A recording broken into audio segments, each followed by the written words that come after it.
tere tulemast Kanter Emori turunduspraktikate podcasti Point Plus. Minu nimi on Alar Pink, olen Tallinna Ülikooli VFM-i turunduslektor. Tänane külaline tuleb meediabrokerist, meediaagentuurist Kadri Konstantinov, kes on siis meediabrokeri tegevjuht. Tere! Läks kõik õigesti? Kõik läks õigesti. Alati küsin üle, sest pikad ametinimetused mõnel võivad olla, sul ei olnud nii. No meil täna tuleb juttu meedia planeerimisest ja meediaagentuuri juhina sa oledki õige inimene. Ise olid ka aktiivne meedia planeerija kunagi, et õige inimene selleks rääkimalt. Aga ennem kui me lähme teemasse sisse, siis tahan küsida su käest, et kuidas valdkonda üldse sattusid, et kas see oli jälle mingi planeeritud tegevus või juhuste saatel jõudsid? Ikka natuke juhustel ka, aga ma tegelikult õppisin Tartus majandust ja seal oli siis turundussuund, mis sai valida ja minu õppejõud oli siis Andres Kuusik, eks ju, sealt on võimatu mitte mingit pisikut minu arust kätte saada. Siis ma otsisingi aktiivselt töökohta tollel ajal Tallinnasse ja siis vaatasin, et siis oli meediaprojekti assistenti, pole tõrra aimu ka, mis asi see on, aga igaks juhuks paned apply igale poole, kui saad. Ja siis ma mäletan, mind kutsuti siia Tallinnasse, meil oli siis Tondi kontoris, oli veel see kõik, kogu grupp ja siis seal oli meil rühma intervjuud, käisin need ilusti läbi, siis sain mingi proovitöö, võeti tööle millegi pärast, sain teada, et mu proovitöö oli vigadest tegelikult kubisenud, ma olin mingi asja üldse ära unustanud, aga tööle ma sain ja siis ma olingi meediaplaneerija mõned aastad. Ma olin täiesti veendunud, et mitte mingil juhul ma siia sektorisse ei jää, et ei ole minu asi, aga kogu aeg läks nagu huvitavamaks, mida rohkem õppisid, seda põnevamaks läks ja siis sealt anti ka võimalusi ja niimoodi ma siia jäänud olen ja nüüd ma ei kujuta üldse ette, et kuidas ma nagu ühe asjaga korraga tegeleks, et agentuuris sa oled ju niimoodi, et natuke siit, natuke sealt ja hästi hea vaade on nagu igale poole, et sa saad tegelikult nii palju kogu aeg, ikka veel, ma olen nüüd 15 aastat tegelikult olnud, okei, vahepeal olin tittadega kodus, aga ikkagi, sa näed, ikka nii areneb kogu aeg ja sa ei jõua nagu kogu aeg jooksed täiega, et õpid juurde ja Aga miks sa algul üldse hakkasid kahtlema, et kas on õige asi? Ma tegin teleplaane oma päevad läbi. Lihtsalt nagu rutiinne töö. Nagu õudselt oli alguses rutiinne, et aru saada, aga sa saadki mingit nii pisikest juppi sellest kõigest, eks ju. Minu, ma tean nüüdseks, eks ju, et minu tugevus ei ole selline detailne numbrite tegemine, et see mulle meeldib analüüsi tulemust näha, aga mulle seda analüüsi ennast nagu ei meeldi väga tegelikult teha tihti, harva okei. Aga siis see oli nagu hästi suur osa, siukene detailne planeerimine ja numbrite nagu toksimine ja arvutamine ja siis see alguses mind ikkagi nagu ei sümpatiseeri. No sealt on hea küsida, et võtame siis see 15 aastat, kui sa oled olnud, et mis need kõige suuremad muutused on olnud, et digi oli tegelikult juba siis ka olemas, aga siis ta hakkas minema. Aga mis need, kui sa kõrvalt oled vaatanud, et mis kõige suuremad asjad on muutunud? No siukest tööd, mida ma siis tegin, meil enam agentuuris naljalt keegi ikkagi ei tee. Et see on nagu jäänud sinna unustuste hõlma, et rollid on meedias nii palju muutunud, et tele on ikkagi, siis veel tele kasutati rohkem siukest sihtimiseks meediaks ja ikka mingid väikseid sihtrühmi ka, aga nüüd on ikkagi nii massiivseks läinud, et keegi nagu enam võib-olla vähemalt meie agentuuris selliselt ei vaata, et see shift on ikkagi väga tugev digipoole läinud üle. See on universaalne. Midagi muud ka, andmed on tulnud rohkem mängu? Absoluutselt, digiga seonduvalt tulevadki kõik andmed aina rohkem ja kui sa suudad veel offline ja online kuidagi omavahel, eks ju, panna mängima, siis see andmete kogumine ja nende pealt õigete otsuste tegemine, see on ikkagi väga põhitöö. Aga tööriistad, kas need on muutunud palju või? Meil on siis nii, et eks ju turul kasutatakse Eestis enamasti on siuksed meediauuringud on kõik Kanter Emori tehtud ja siis on iga agentuur, vähemalt suuremad on ju kõik mingi rahvusvahelise grupi osa ja siis sul on grupi poolt igasuguseid häid meediauuringuid, mida sa saad veel kasutada, eks ju, olgus need siis mingite optimeerimiste jaoks, mikside modelleerimiste jaoks, sihtrühma jaoks, vaatad, mis nagu sinu regioonis võib-olla teistel turgudel võiks hea olla, ma ei tea, ma olen näinud Publicis Group, kui meie siis kuulume, seal on üks video on nagu käinud ringi, kus on põhimõtteliselt nii, et keegi sisestab briefi, vajutatakse nuppu ja siis tuleb nagu meediaplaanist Creative'ini kõik nagu aina välja, et see on küll hetkel video minu teada, aga tõenäoliselt nad siis töötavad selle kallal, et see nii ka varsti võiks olla. Aga ma mõtlen lisaks uuringutele ja sa juba mainisid mingisugune rakendus, aga et just nagu mingit liigi nagu tarkvara või kas see asi on ka nagu muutunud või ei ole? Vähe, ütleme kohaliku meedia mõttes, eks ju, on vähe muutunud. Võib-olla pigem on nagu seda juhtunud, et hakatakse oma tarkvarasid välja arendama ja kasutatakse siis datasette selliselt, et nad oleksid integreeritavad nendesse tarkvaradesse, et sa saaksid nagu lihtsamini ja paremini seda kõike kasutada. Kas see on sellepärast, et proovida liita erinevaid meedia kandjaid ja liita siis omakorda võib-olla siis ettevõtte oma nagu andmestikuga või mis see nagu põhjus on, miks oma asju üldse hakatakse välja? Kiirus ja automatiseeritus ikkagi on selle taga, et sa saad lihtsamalt, et sa ei pea kõiki asju ise, näiteks, eks ju, kui me võtame kontoriprogrammid, siis me saame sealt väga palju datat, aga me ei saa neid seal näiteks visualiseerida, eks ju, see on ju ilge aja kulu, mida on võimalik teha klikkidega tänaseks. Et siis sellised asjad nagu muutuvad ja on ka muutunud juba. Aga... Kas mul selles osas on õigus, et meedia kompleksus on suurenenud, et et ärme nüüd võtta seda päris nagu algset traditsioonilist meediat, aga et nüüd need kanalite arvud, mida sa nagu saaksid planeerida ühe nagu kampaania raames, et neid ei ole ju enam 10, need on ju võib-olla isegi, ma ei tea, 100 äkki või? Neid on väga palju. Eks need ongi digiplatvormide ja digi detailsus läheb hulluks, eks ju. Klassikaline meedia, traditsiooniline meedia, seal olgu meil muutuvad, eks ju, staatiline pind muutub välimeedias digiks ja tuleb selliseid väikseid ekraane kuskile kaubanduskeskustesse selliselt sisse, aga need on väga kampaania eesmärgist lähtuvad, et need sa ei saa võrrelda omavahel siga ja kägu, siis sa juba tead, mis asjad sa üldse nagu valikusse võtad. Aga ütleme, digi puhul küll on väga oluline, et sa suudad neid asju hästi võrrelda, kiiresti võrrelda ja siis sellest ka õiged otsused, eks ju, teha. Muidugi Eestis on niisugune tore fenomen, et Eesti on nii väike, et kujuta ette, et sa võrdled, eks ju, mingit USA meediaplaani versus Eesti või võtame Saksamaagi kas või, siis meil on nagu see hea, et me jõuame oma sihtrühmani tegelikult üsna kiiresti. Me saame neist väga ruttu tegelikult aru, meil on Emori poolt väga palju datat, meil on oma datat palju, me saame kliendiga koos tegelikult väga ruttu aru, kes meie sihtrühm ikkagi on, millised mured tal on, millised segmendid seal sees on.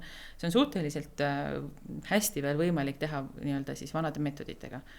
Aga ma ei kujuta ette, kuidas suurel turul see oleks vanade meetoditega võimalik, et seal on, ma arvangi, niisugune datasettide analüüs ja modelleerimine ja AI tulek on nagu põhimõtteliselt kuldne päästerõngas, eks ju. Et meil veel ma ei näe, et see nii hull oleks, sest mõttes, et me suudame ise tegelikult päris hästi oma tarbijaga kokku saada, et tuled siia maiagi, teed kokkulepet, teeme ühe fookusgruppi, sa saad juba tegelikult nii palju, et sa ei pea kulutama tegelikult kuu aega researchi jaoks, eks ju. Ma tulen sihtgrupi juurde kindlasti tagasi, aga päris jälle alguse mõistes, et kui ettevõte nagu üldse mõtleb, et kas ma vajan midagi, eks ole, pean saama mingisugust tähelepanu, et missugune see ettevõtte suurus peaks olema, mis arenguetapist peaks olema, et ta juba võiks vajada näiteks meediaagentuuri abi? Mina tegelikult soovitaks ükskõik mis suuruses ettevõttel konsultatsioonina vähemalt agentuuri poole alati pöörduda. Meie oleme ka väiksemaid kliente ära saatnud, öelnudki, et näed, mul on sulle sellised nõuanded, vaata nii pidi, sa saad niimoodi kuluefektiivselt hakkama, eks ju, et aeg-ajalt võid tulla nõu küsima, aga kui sa ikkagi juba investeerid 50-100 000 aastas puhtalt ainult reklaami, siis sul võiks olla agentuur kõrval, kes sulle ikkagi ütleb, et mis on nagu mõistlik, mis ei ole mõistlik, kus sa maksad üle, kus sa võiksid paremat hinda saada, kus sa võiksid paremat reachi saada, et need siis võib... Sa räägid umbes seal mingi alla 5000 kuu nagu meedia eelarvest, et siis võiks olla nagu mõistlik juba... midagi siukest võiks olla, et siis vähemalt me saame ju aidata aastaplaani kokku mõelda, et tavaliselt on Eestis ju nii ka, et sul on üks turundusspetsialist või turundusjuht, kes siis seda kõike peab haldama. Et siis puhtalt see, et sa küsid üldse, et kas mu mõtted on nagu õiges suunas, et võib-olla agentuurist me saame öelda, et ära tooda iga kuu eraldi kampaaniat, tee üks kampaania, materjal ja pane seda iga kuu, pane sellises mahus, lepi oma mahud kokku, sa säästad nii palju oma aega, oma raha ja liigud kogu aeg oma eesmärgi suunas. Et seal mina ei näe põhjust, et sa peaksid olema hästi suur klient, et tule aga ma mõtlen, et vaata, kui sa võtad näiteks see 50 000 aastas on ju, et sul ei ole ju kõik ka nagu meedia, ütleme, et see meedia osakaal ongi seal mingisugune 40% või on 30% on ju.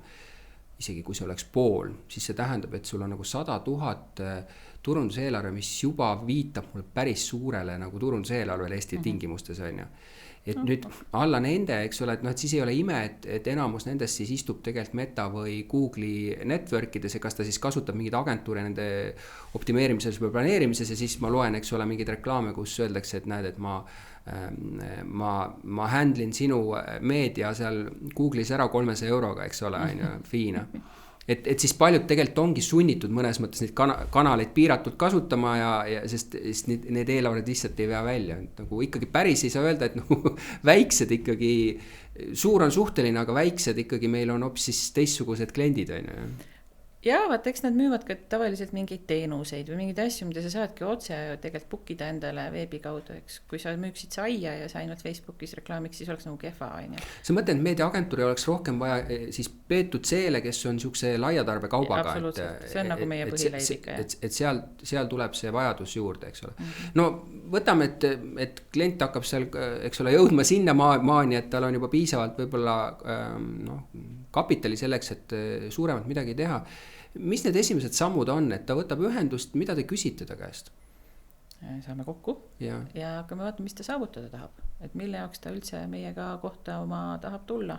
Ehk mingid eesmärke absoluutselt, meedias on alati eesmärgist sõltub nii palju, et ma mõtlesin ka tegelikult, kui sa mind kutsusid, et võib-olla ma ei ole ikka õige inimene tulema, et ma tean, kui palju tahke ja kui palju ma võin valesti öelda mingitest kontekstist, aga jah, alati on eesmärk põhiline, et mis sa saavutada lõpuks tahad, miks sa üldse tahad rohkem investeerida täna meediasse, võib-olla sul ei olegi vaja meie mõttes osta endale siukest reklaami, võib-olla sul sisuturundust hoopis vaja, eks, aga võtta ühendust, me vähemalt oskame sulle öelda, et kas sa lähed nagu õiget rada pidi, ja siis me sealt saame hakata vaatama koos, et mis võimalused on, kuhu me siis koos saame minna, vaatame sihtrühmale, vaatame turu üle, vaatame tema ettevõtte võimalust üle. Aga kui täpselt peab klient teadma oma sihtgruppe? Ei pea, selle jaoks ongi agentuuril on meeletult palju datat juures, muidugi kõik info, mida suudab klient anda, see on kulda väärt, eriti kui veel on mingid müügitiimid, eks ju, nad teevad väga hästi neid kitsaskohti, mis ette tulevad või võimalusi, ja siis meie saame oma poolt dataga toetada kõike seda, mida kas teie jaoks persona on niisugune nagu liiga mitte nii informatiivne teema, et tavaliselt tehakse nagu peale sinna sellele muule sihtgrupi informatsioonile, et oleks rohkem loetav kõikide nagu jaoks või? No meie oleme hakanud nüüd teistpidi vaatama, et me oleme pigem hakanud nüüd pihta rohkem persoonat vaatama ja siis dataga järgi minema, et see aitab kuidagi koos reklaamiagentuuriga sisulisemalt seda väärtust datast leida, et kui me lähme lihtsalt, ma ei tea, see aeg hakkab otsa saama, eks ju, kus sul oli 20–50 naised või emad lastega, eks ju, need hakkavad nagu otsa saama, et need väärtuspõhised persoonad saavadki rohkem tähelepanu ja siis me saame võtta, ma ei tea, meil oli siin üks hea case eelmine aasta, meil oli 3 head sihtrühma, ütleme vanuse ja nagu staatuse järgi üsna sarnased, aga oma iseloomult väga erinevad ja sealt me teeme edasi siis näiteks meediavõrdluse, sealt tulevad väga ilusti erisused välja, kes mis meediat tarbib, mis ajal tarbib, millise vajadusega üldse ja sealt saab juba siis võtta ka nagu kontekstist, et mida neile reklaamida. Aga kas klientidel sa juba näed, et üha rohkem on persoonad ära kirjeldatud või? Rohkem, kindlasti. Meediastrateegiade osa on juba see selline, et sa kirjeldadki, mis talle nagu hoiakutest, väärtustest, millest ta lugu peab, läheb aina olulisemaks. Sa mainisid koostööd reklaamiagentuuriga, et mis roll reklaamiagentuur omab seal selles meediaagentuuriga suhtlemisel? Hästi erinev on. Ma räägin võib-olla ideaalsest versioonist, eks ju. Ideaalselt need asjad töötavad omavahel koos ja saavad ka kliendiga koos regulaarselt kokku, et kõik on nagu sarnases inforuumis ja siis saab see nagu, meie saame öelda, et kuule, eelmises kampaanias oli selline lugu, ärme seekord nii tee, vaatame teistpidi või kampaania jooksul, kuule, see ei tööta, võtta edasi, mõtle uus idee, me näeme, et data ei tule järgi, mis võiks tulla ja koos selline põrgatamine on hea. Loomulikult nende roll on liidida igasugust creative ideed, et sinna me tavaliselt ei lähe, me võime insight'e jagada, aga see on ikkagi nende osa. Aga vaata, et ma olen siin põrgatanud küsimust enamuste nende külalistega, eks ole, et millest sa alustad, kas ideest või kanalist on ju ja osad on ideega, osad on kanaliga, et kas sina eeldad, et meedia peab vedama või ei ole see nagu nii tähtis või? Et kui sa tuled seda, et eesmärk on, eks ole, jõuda teatud inimesteni.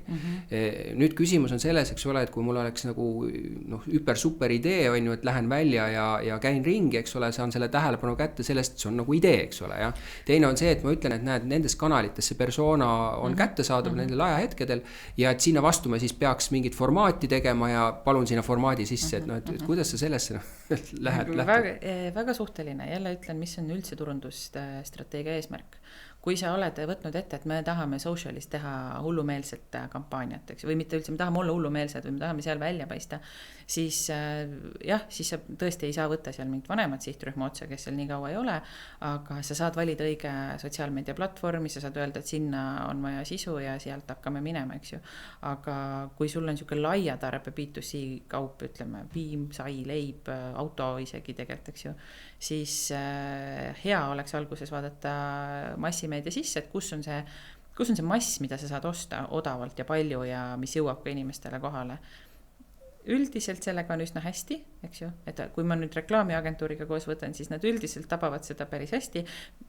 Pigem on hea, kui me oleme koos laua taga, et pidurdada seda, et me ei kulutaks üle reklaami tootmise peale, et pärast sul on ka võimalust oma nagu sihtrühmal seda reklaami näidata, et see on nagu tükk. Aga ma mõtlengi selles mõttes siukest nagu aja optimeerimist ja võib-olla ka eelarve optimeerimist, et kui klient on esmaselt reklaamiagentuuri juures ja reklaamiagentuur mõtleb seal mingit super asju välja, aga tuleb välja, et selle sama lahenduse tegemine pluss siis nagu sinna selle lahenduse nagu keerukuse astmel jõuda selle kliendini, on ju, et see on lihtsalt nii ebamõistlikult kallis kontakti hind, on ju, et noh, tegelikult see on ju kogu protsessis täielik nagu raiskamine, et minu jaoks on loogiline pigem vaadata see, et näed, et mul on vaja nii palju kontakte saada, nendes kohtades ma saan ja kuidas ma siis saan ja mille vastu ma siis teeks nagu idee. See on nagu see baasmass, mis tuleks olla, on ju. Täna ongi, no ütleme, et võib-olla 10 aastat tagasi see isegi ei olnud võib-olla nii tähtis, et sul oleks siukest kiirgavat ja ägedat ideed igale poole juurde. Tänased, noh, me kõik teame, et inimesed on õppinud reklaamist palju paremini mööda vaatama, siis siukest nagu sutsakat väikest elektrišokki oleks nagu vaja kampaaniasse. Mina ütleks vähemalt paaris kampaanias aastas võiks olla mingi siukene lisasärakas, eks ju sees, mis võib-olla jõuab massist läbi. Ja siis on sul see mass, mis kordab, mis teeb sulle baas reach'i, baas frequency, kus sa saad nagu selle top of mind'i korduse just kui kätte, et see peaks olema suures massimeediakampaanias alati ilusti olemas. No küsisid ära eesmärgi, küsisid ära nagu persoonad ehk kellele me midagi tahaksime teha, mida sa veel küsid? Ideaalses situatsioonis, on sul veel midagi vaja selleks, et minna siis temaga edasi arutama asju? Mis väga oluline on võimekus, et mis sa müüa tahad, palju sa tahad teha, võib-olla see eelarve, mis me täna oleme paika pannud, võib-olla see seda ei toeta, eks ju, et mis see üldse saavutus on, kas sa tahad turuosa kasutada, kas tahad hoida, kas sa tahad toodet turule tuua, mis see üldse... See jõuab tagasi sinna eesmärgini põhimõtteliselt, eks ole, et ta peaks suutma ära defineerida, mida ta teha tahab, et mitte, et ta tuleb sinna, ütleb, et tal asjad ei lähe, peaks midagi tegema, eks ole, ta peaks suhteliselt täpselt nagu teadma, on ju, et... Ja siis me tahakski teada, et mis on nagu see järgmine osa, et kui me selle kampaania nüüd küll üles paneme, mis järgmisena juhtub, et kas sealpool on ka kõik okei. Et noh, teinekord on, et meil tuleb uus veeb välja, teeme kampaania, et kõik hakkaksid seal uues veebis käima, ja siis küsidki, et kas see on tegelikult ka valmis, mis hetkel ta päriselt sul valmis saab, võib-olla peaks kampaania natuke hiljem hakkama või paljud te siis liitujaid näiteks tahate mingi selle teenusele, on ju, et kas päriselt on teenindusmeeskonnal võimekus need liitujad pealt ära võtta, et nõuksed nagu igaks juhuks check-upid käivad ikkagi nagu ka läbi, et sa ei läheks kampaaniaga peale õudselt paha, kui sa müüd midagi ja teine siis ei saa pakkuda enam, et kui ladu on tihti. Palju te teete selliseid nagu lihtsalt ühekordseid kampaaniaid, klient tuleb sisse, teeme kampaania ära, lähme ära, et ikkagi ma eeldan, siis on pikemad koostööd, on ju, ja klientide, ka suuremate klientide juures ju tegelikult inimesed vahetuvad, on ju, et mida võiks klient eeldada nagu ajaliseks selliseks noh, nagu kuidas ma ütleksin, nagu piirjooneks, et kui ta täna planeerib midagi, et ta ei saa tulla ütlema, et kuule, ma järgmine nädal pean olema eetris asjadega, eks ole, et mis oleks siuke nagu normaalne ajaline piirang, et hakkame tegema asju ja creative peab ka veel jõudma teha ja nii edasi, mis see nagu annaks selliseks nagu... No kui creative peab ka jõudma teha, siis siuke paar kuud oleks hea. See on nagu päriselt, siis ei lähe kellegi öötundidesse see asi ja creative saab rahulikult toota, saab leida selle päiksepaistelise päeva, eks ju, ja meedia selles mõttes Eestis on hästi hea ja paindlik võrreldes siis muu maailmaga, nii et Eestis sa võid tegelikult nädalaga kõik asjad nädal aega enne kampaania algust laiali saata ja no ütleme, välimeedia trükki tahad natuke varem, aga põhimõtteliselt, et siis see creative protsess, sinna läheb päris pikk aeg. Meedia planeerimine kui selline strateegiliselt võtab võib-olla nädal-2, eks ju, ja siis olenebki, kui loomulikult võib pikemalt minna, kui sul on vaja seal sihtrühma rohkem uurida, aga ütleme, optimaalne on siuke 2-3 nädalat meedia jaoks, siis on meil kõik asjad ilusti lukus ja kuivõrd Eesti klient on selline kinnitaja klient, eks ole, et selle sama idee pluss, noh, me peame sinuga just rääkima rohkem võib-olla sellest meedia planeerimise osast, on ju, et kui kaua see võtab aega, et klient oma asjad saab kinnitatud, et kas sulle tunned, et need, kes tellivad, on reaalselt ka volitatud seda tegema, ma mõtlen juriidiliselt, aga et noh, reaalselt ta istubki seal ja ütleb, et jah, sobib, või et tegelikult ta peab minema tagasi arutama seal oma keskis kuskil üleval pool ja see omakorda võtab aega, sest seal tekivad mingid küsimused, on ju, et nad ei saa aru seal mingitest asjadest, et mis see reaalne olukord meil on? Mõlemat on tõesti seda, kus pead kinnitama, kus müük või finants hüppab vahele või tegevjuhtki hüppab vahele. mõnikord õigustatult, mõnikord mitte, aga õnneks on ka siukseid turundajaid, kes saavad ise otsustada, kes saavad ise liidida oma protsessi ja siis on nagu, see on väga hästi. Neid on üsna palju tegelikult, ei saa öelda, et ei ole. Kuidas teadmistega on selles osas, et osatakse neid meediaplaane lugeda, et seal on, see nimetasid ise seda reach and frequency, et katvus ja sagedus, millest on kõige rohkem juttu, aga seal on nagu rida asju olenevalt meediatüübist, et kas osatakse lugeda, kui ei osata, kas küsitakse, ehk kas see niisugune nagu tavaline praktika on, et me julgeme küsida või kuidas sellega meil on? Võtta õudselt hea küsimus, ikkagi kui uus inimene tuleb, siis me peame koolitama, õpetama, mis me räägime, miks me teeme nii või naa, et sellist meediakoolitust me oleme aastaid teinud, jätkame kindlasti edaspidi ka, sest see on paratamatu, see on nii nüansi rohke ja turundusjuht, ma ei kujuta ette, kuidas ta peaks nagu kõik selle ära õppima, et see ongi palju, aga suure pildi me suudame siukse 2-3 koolitusega ära teha ja siis me saame juba igapäevaselt hakkama. Kas vanemad turundajad, ma nimetan vanemaid, kes on siis nagu kauem olnud valdkonnas, kas neil on mingisugused sellised dogmad, et nad tulevad ja ütlevad, et ma tahaks umbes sellist splitti või on seal seda fleksibiilsust rohkem? Ja teine küsimus on selles, et näiteks kas noortematel on mingi dogma selles osas, et mis traditsiooniline meedia, ma tahan ainult digit teha? Absoluutselt, nõus, nii on. Vanemate seas võib-olla seda splitti rohkem ei ole, et võib-olla ma olen ka siukses õndsas mullis, et meil on väga head kliendid olnud viimastel aastatel, et aina vähem on seda, et sulle öeldakse, pane nii palju sinna või sinna. 10 aastat tagasi kindlasti oli seda väga palju. Et nüüd on pigem, et mul on total eelarve selline soovita, mis me peame tegema, kuhu me hakkame liikuma. Kas selle taga ongi see, et see meediamaastik on läinud komplekssemaks, et enam ei osata ise öelda või? Ma kardan, et see võib nii olla, eriti just, mis puudutab igasugust digiosa, et seal lihtsalt on nii palju nüansse. Seal sa saad suurest pildist loomulikult aru ja turundusjuht saab ka suurest pildist aru, aga kui läheb nüanssidesse, siis ongi juba keeruline ja iga üks ju räägib oma tõtt, eks ju, et digiturundaja ütlebki, et jumal, siin on kõik mõõdetav, miks te üldse seda telereklaami enam teete. Meie vaatame järeleuuringuid, vaatame, et nagu ikka toimib, eks ju, ja siis vaatadki siukest suurt pilti, et mis ta siis müüb, mis ta võimekus on, mis ta saavutada, kas ta poodi inimest saada või ta digisse, et sealt läheb nagu detailseks ja seal on tegelikult vaja, et agentuur soovitaks, mis on õige. Aga sa ütled, et nooremad ikkagi vaatavad digipoole, kas see tulebki sellest, et kuna ta ise ei kasuta neid traditsioonilisi, ja siis ta mõtleb, ma mõtlesin just, et raadiol on nagu päris raske situatsioon, et teha selgeks nooremale, et missugune tüpaaž seal vaatab ja miks teda oleks mõistlik nagu võtta, eks ole. Mina raadiot ei kuule ja ma telekat ei vaata, on hästi levinud, aga see on ka õnneks juba varem olnud turundajate või tegevjuhtide seas vana arvamus, et see ei ole tegelikult uus. Noortel on lihtsalt see, et nad isegi ei oska kujutada ette, et see võiks neile väärtuslik olla. No aga ma mõtlen, et kas see on ju iseenesest ka loogiline, et kui sa midagi teed, eks ole, siis sa tahad, et sinu ealised, kes on, et su sõbrad näeksid, et nad näe, ja siis nad ütlevad, sa oled tubli. Ja kui sa teed kanalitesse, kus nemad mitte midagi ei tarbi, eks ole, sellisel määral on ja siis tegelikult see läheb kõik raisku, et see on selge. Jah, aga vaata, jama on selles, et nad tegelikult mingis osas ikkagi kogemata tarbivad ja siis nad ikkagi näevad neid reklaame ja lihtsalt see arvamus on see, et keegi ei ole kuskil mujal. Ongi, siis on meie asi õpetada ja rääkida, et on ikka küll ja need numbrid näitavad sulle seda ja see on ammu olnud. See, et keegi kuula raadiot, keegi vaata telekat, nüüd me lihtsalt näeme, et televaatamine on langenud, aga mitte nüüd selliselt, et seda üldse ei vaadata, vaid et pigem on see niisugune viimaste aastatega 10-15% alla läinud, eks. Aga ta ei ole ära kadunud ja endiselt ükskõik kuhu sa vaatad sisse, siis sa saadki näidata, et vaata, et uuringud ikka näitavad, et see on kõige märgatavam meediatüüp endiselt, olimata sellest, et sul on digimeedia nii tugevalt üleval.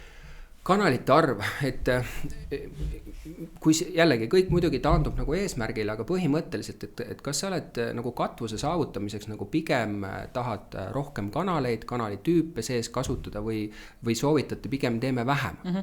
Pigem vähem.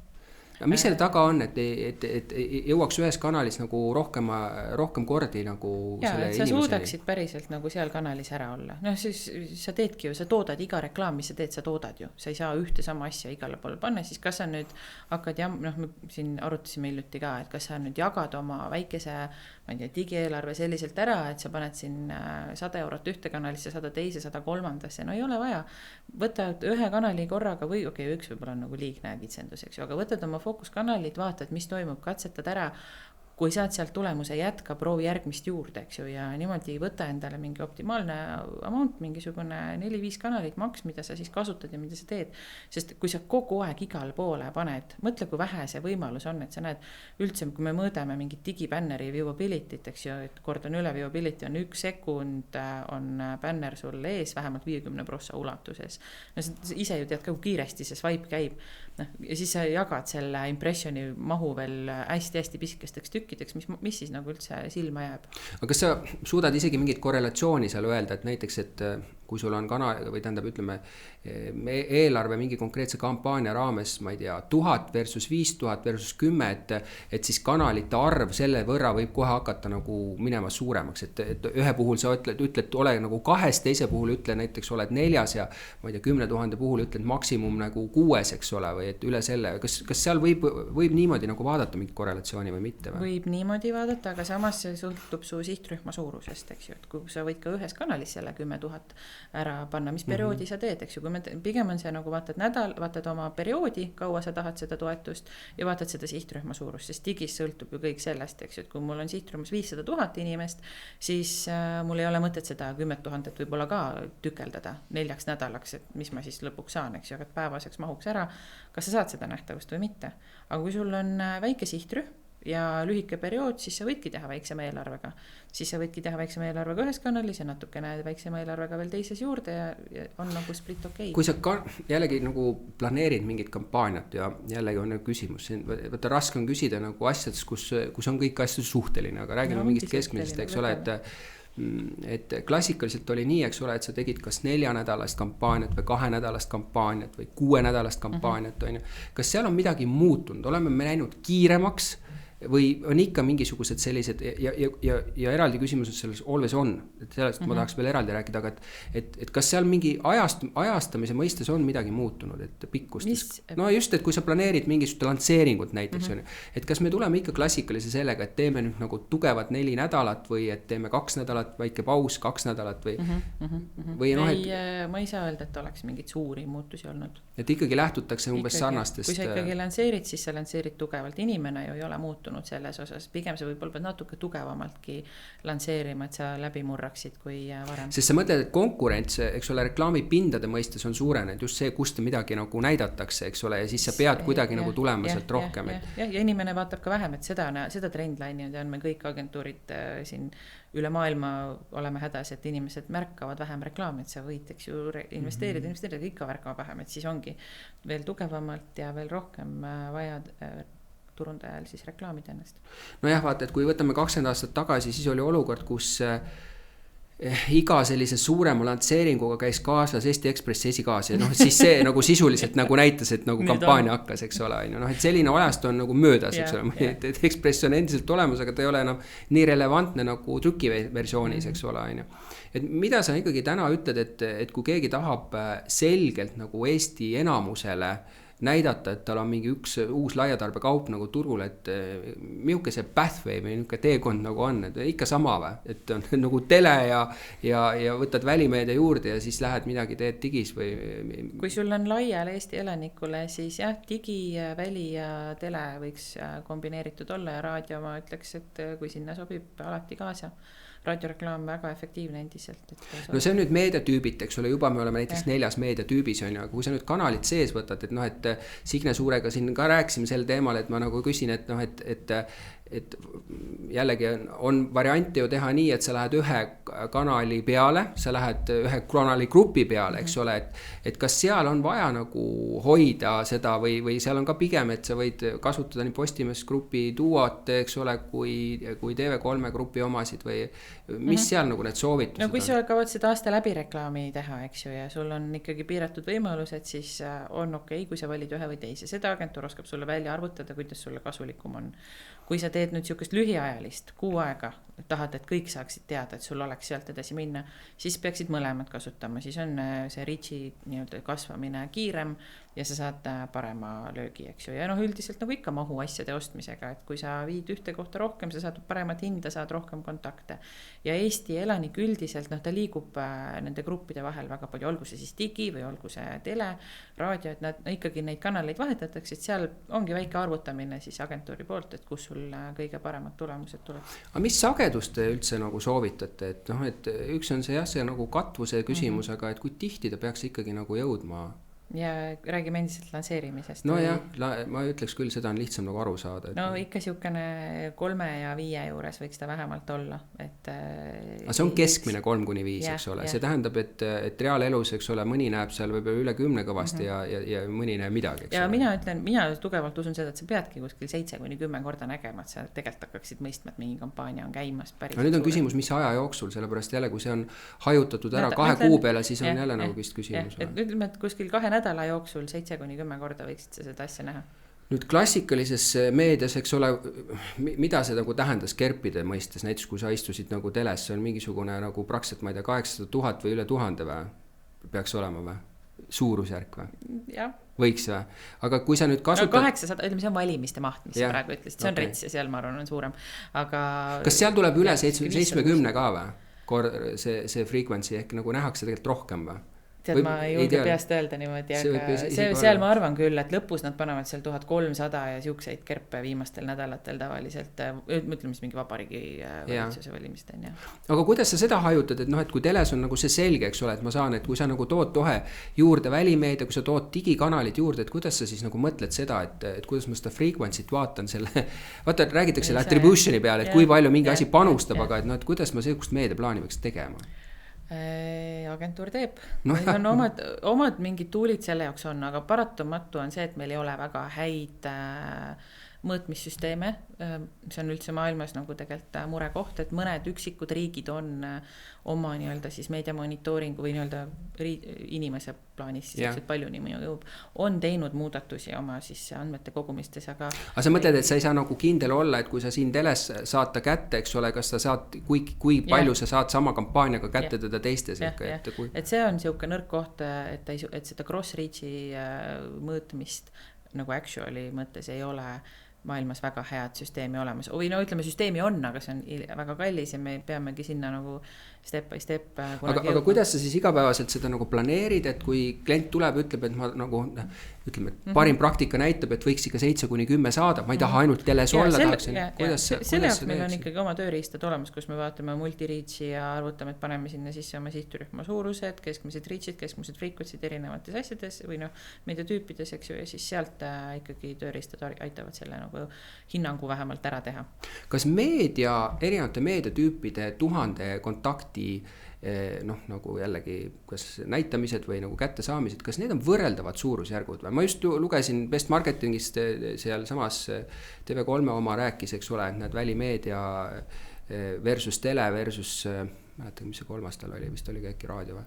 Et tele on kõige odavam. On, aga on, midagi ei ole teha, ikka on jah. Telekontakti hind, telesse saad nii palju kontakte lihtsalt. Ikka see on tavaline, et ei usuta, et telekat väga vaadatakse.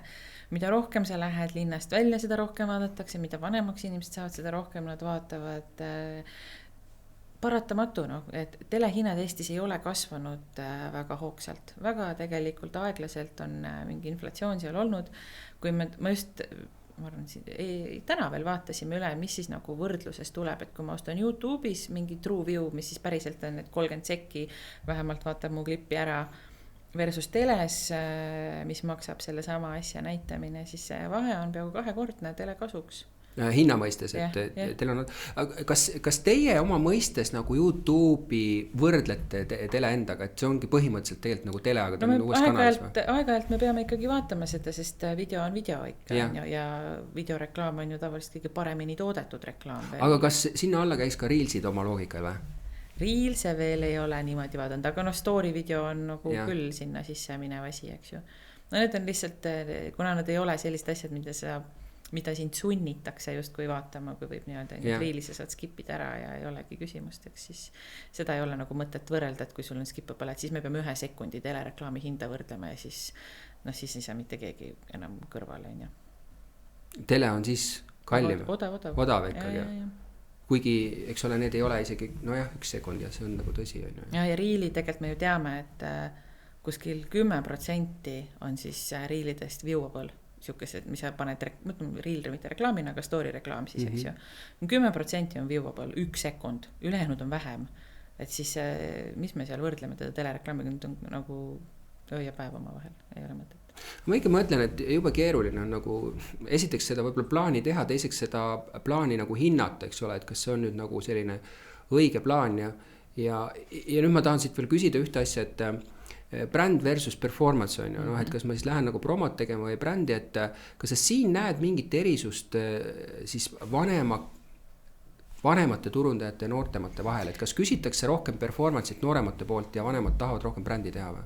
Vanemad teavad, et brändi peab tegema paremini, kindlasti. Nad on kogemusest näinud ka seda, et kui sa lähed sinna müügilõksu, isegi kui ei olnud digiperformance'it ja sa hakkasid ainult müügikampaaniatele rõhuma, siis varem või hiljem läksid sa hinnasõtta ja mis siis juhtus, ega kellelgi hästi ei läinud, on ju.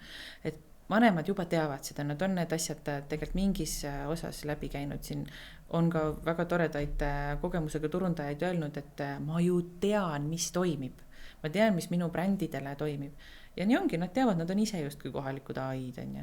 Aga nooremad lähevad sinna, et aga Google näitab sulle ROAS ja et vaata, kui palju ma siit tagasi saan. Ja siis, mis juhtub, on, et finantsosakond, müügiosakond ja tegevjuhtide osakonnad vaimustuvad nendest ROAS-i numbritest, eks ju. Aga siis sa jääd ju lõksu, siis sa vaatad seda ühte ROAS-i ja kui veel kasutad sa näiteks ainult Facebooki AI-d, Google'i ja ma ei tea, Performance Maxi, eks ju, siis need ju näitavadki sulle ainult in-market segmendile lõpuks. Nad väga vähe tegelevad sellega. In-market see siis, kes otsib mingit konkreetset asja. Jah, eks ju, et sa oled väga performance'i peal ja loomulikult tulemused on paremad siis sellel AI-ga teotud kampaanial versus siis, kui sa teeksid nagu laia ise seal paned awareness kampaanial. Et loomulikult ROAS-i numbrid on kõrgemad või mis iganes engagement ringid, eks ju. Aga pikas plaanis, kui sa nagu ikkagi lähed oma sihtimisega aina kitsamaks ja kitsamaks, eks ju, siis lõpuks kaob ju see brändi väärtus ära, mis turundus on väga oluline. Sa ei võta endale turgu ju juurde mitte kuskilt, eks ju. Aga äkki seal ongi see küsimus, et kui sa tuled nooremana nagu turule, lähed mingisse kohta, et sa tegelikult ei suuda ära selgita selle brändi. Vaata, bränd on selline nagu immateriaalne asi, mis esiteks finantsjuht ei saa sellest mitte muhviga aru, miks me sinna raha paneme, et see ei ole ju nagu käega katsutav asi. Õnneks täna on rohkem seda. Seda on ikkagi, see on kasvanud, see on küll, ma tean, et on murekohti, on ettevõtteid, on suuri väikseid, kes vahepeal seda ämbrit seal kolistavad, aga jälle tullakse tagasi, et seda väga kiiresti näitavad ka finantsjuhile numbrid, et midagi hakkab. No jah, aga see on oma ajalise viitega ja siis on küsimus selles, et vaata, et kas me suudame sisuliselt rääkida, et mis see põhjus on, et mis mõttes see bränd, võib-olla mingid muud objektiivsed põhjused, ma ei tea, inimeste sissetulekud vähenesid või ja nii edasi, et seal on välisnäitajaid nii palju, et see võib-olla üldsegi ei ole nagu põhjendatud. Turuosa ikkagi väheneb. Jaa, aga seal sa võid panna sellele muud nagu sildid, sest ma ise ütlen ka enda kogemusest, et kogu finantssektor sellele selgitada, miks nagu 100 000 on kütetud kuskile brändi alla ja me räägime mis brändi edetabelist, ei saa aru sellest, mis sa räägid, on ju. Et seda nagu ei ole olemas, on ju, et see ja selle taga on ju vaata see ütlus, see klassikaline, et 50% läheb kuskile nagu ja me ei tea, kumb on nagu õige, eks ole, on ju. Et see on teinud sellest olukorrast nagu kehva olukorra ja nüüd tegelikult just, et noored mõnes mõttes on ära tabanud, aga milleks me sellega üldse tegeleme, kui ma saan kohe näidata tulemusi. Mina saan ju karjääriledelil palju kiiremini minna üles, sest ma näitan kohe tulemust. Ja, seda küll, jah. Eks see ongi, miks tehakse uusi programme, miks tehakse igasuguseid attributsioonimudeleid, kus sa saad laivis modeldada ja vaadata ja lõpuks sa näedki, et kui sa teed ühtemoodi, siis hakkavad asjad teistmoodi minema, et siukse 6 kuu sees. Ma lihtsalt mõtlen, et Artur Taavet, eks ole, Bigbankast rääkis, et tema nagu vaatab brändi ehitust mitte üldse nii, nagu meie vaatame, ehk et me nagu justkui võtame, et teeme eraldi brändi kampaania või et on mingid brändi elemendid siis seal promo juures, eks ole, et ta ei ole nagu päris, on ju, aga ta ei ole nagu lõpuni ka ainult selline toode ja see, et mingi story element seal võib-olla on, on ju, mida mina näen, et üha rohkem tehakse, eks ole. Ikka nagu tulevad tagasi, kes vahepeal käivad, isegi Nike ju tuli uuesti tagasi. No jaa, aga ma nagu näen, et selles mõttes, et sükest võib-olla isegi nagu kõige nagu ehedamat sükest storytellingu brändi ehitust on vähem, et siis on tehtud mingi hübriid sellest, eks ole, et meil on mingi ikkagi mingid elemendid sealt sellest hinnast on seal võib-olla sees, aga me ikkagi räägime seda nagu mingis stories. Aga tema ütles, et tema vaatab seda niimoodi, et ta mõtleb nagu põhimõtteliselt kliendi puutupunktide lõikes nagu kogu protsessi lõikes.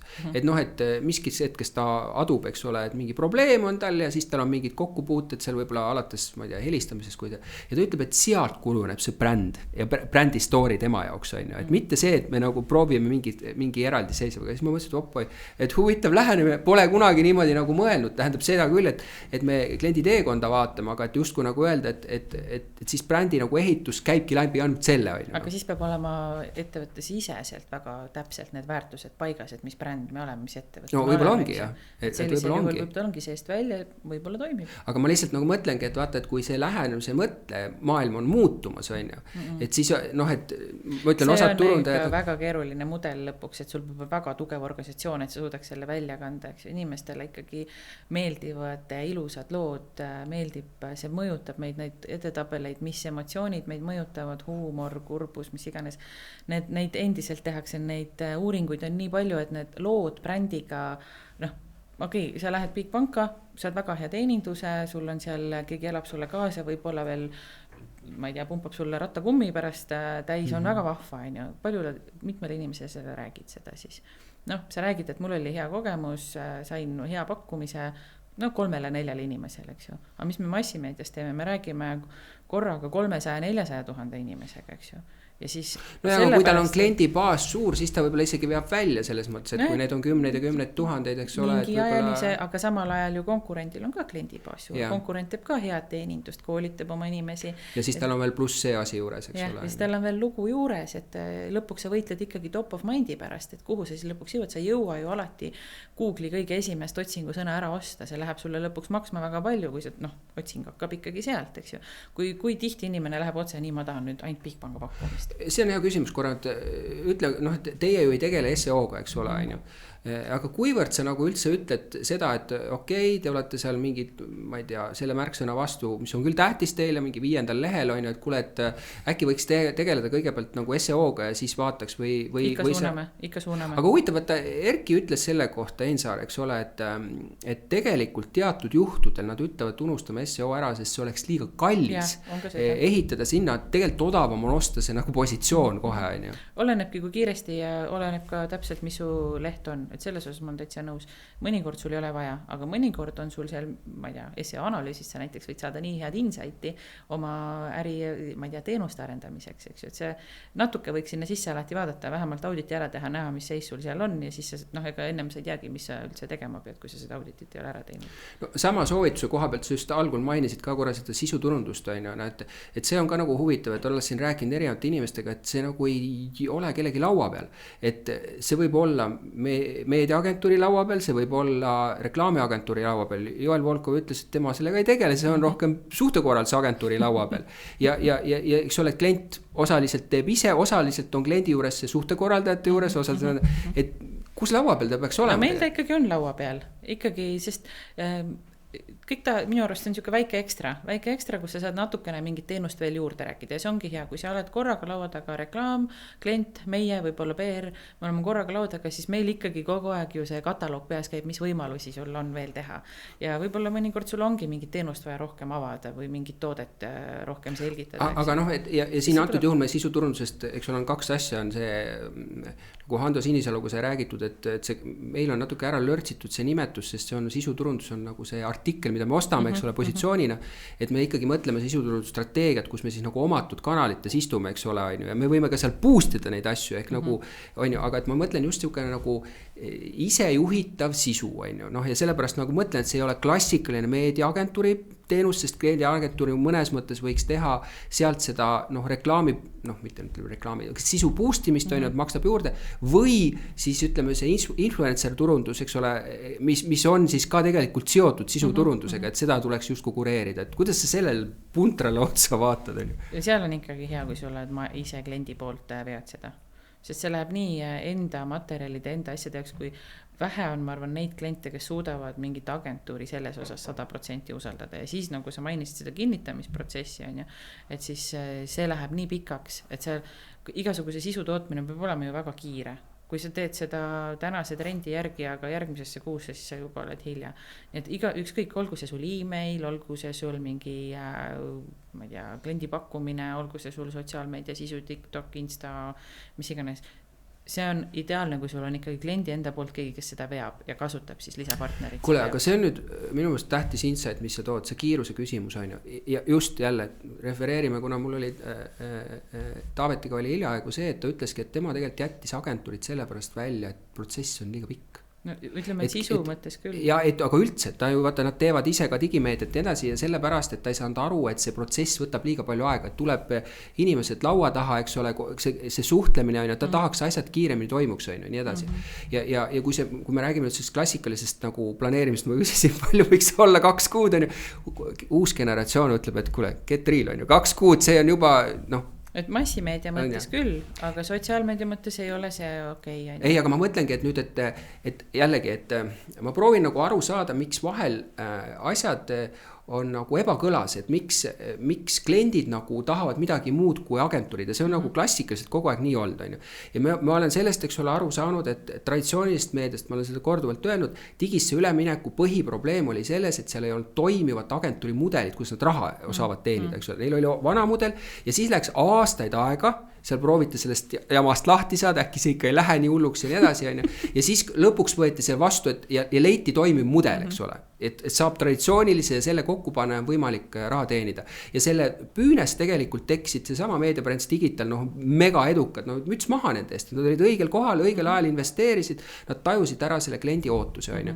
Ja praegu mina ütlen, et mida ma näen, on täpselt sama selle tehisintellektiga, et osad, see aru, mis sealt nagu tuleb, siis öeldakse, et sellest ei tule midagi. Sellest tuleb väga palju, et see on umbes, isegi hullem muutus, eks ole, kui selles samas digis on. Ja nüüd on nagu see, et kui sa ütled see kiiruse oma, et kui, vaata, mis on jälle nagu Meta või Google'i fenomen, et sa nimetasid neid nagu tulemi nagu kohest nagu nägemist, on ju. Nad on harjunud sellega. Nad teevad midagi, nad saavad raporteerida. Tuli sisse, ei tulnud sisse, on ju. Ja nüüd võiks ikkagi öelda, et klassikaliste nagu agentuuri suhetega see protsessid võtavad kõik aega. Vaata, see on erinevad asjad. Minu arust võtad muru niitmise näiteks paralleelina, on ju. Kui ma tahan, et see muru saaks niidetud ja mul nagu oluline ei ole, kas ta saab homseks või ülehomseks, eks ju, peaasi, et suur osa hoovist oleks ilusti kogu aeg korras, siis minu arust massimeedia on selline asi, sa toodad näiteks, saadki agentuuriga kokku, sa mõtled, ma tahan järgmist 2 aastat siukest kuvandit luua, me mõtleme hästi läbi kõik asjad, et kuidas me saame 2 aastat seda sama materjali kasutada väga ökonoomselt või efektiivselt, eks ju, millistes meediakanalites, siis sul on vaja ettevalmistusaega. Aga kui me räägime TikToki trendidest, on ju, sa teed täna ühe, homme uue, ülehomme järgmise, siis sul ongi see, et sa pead ruttu reageerima, sul on see homme on järgmine asi, sa ei pea ka nii palju läbi mõtlema. Nii, ma olen sellega nõus, aga nüüd mõtleme nagu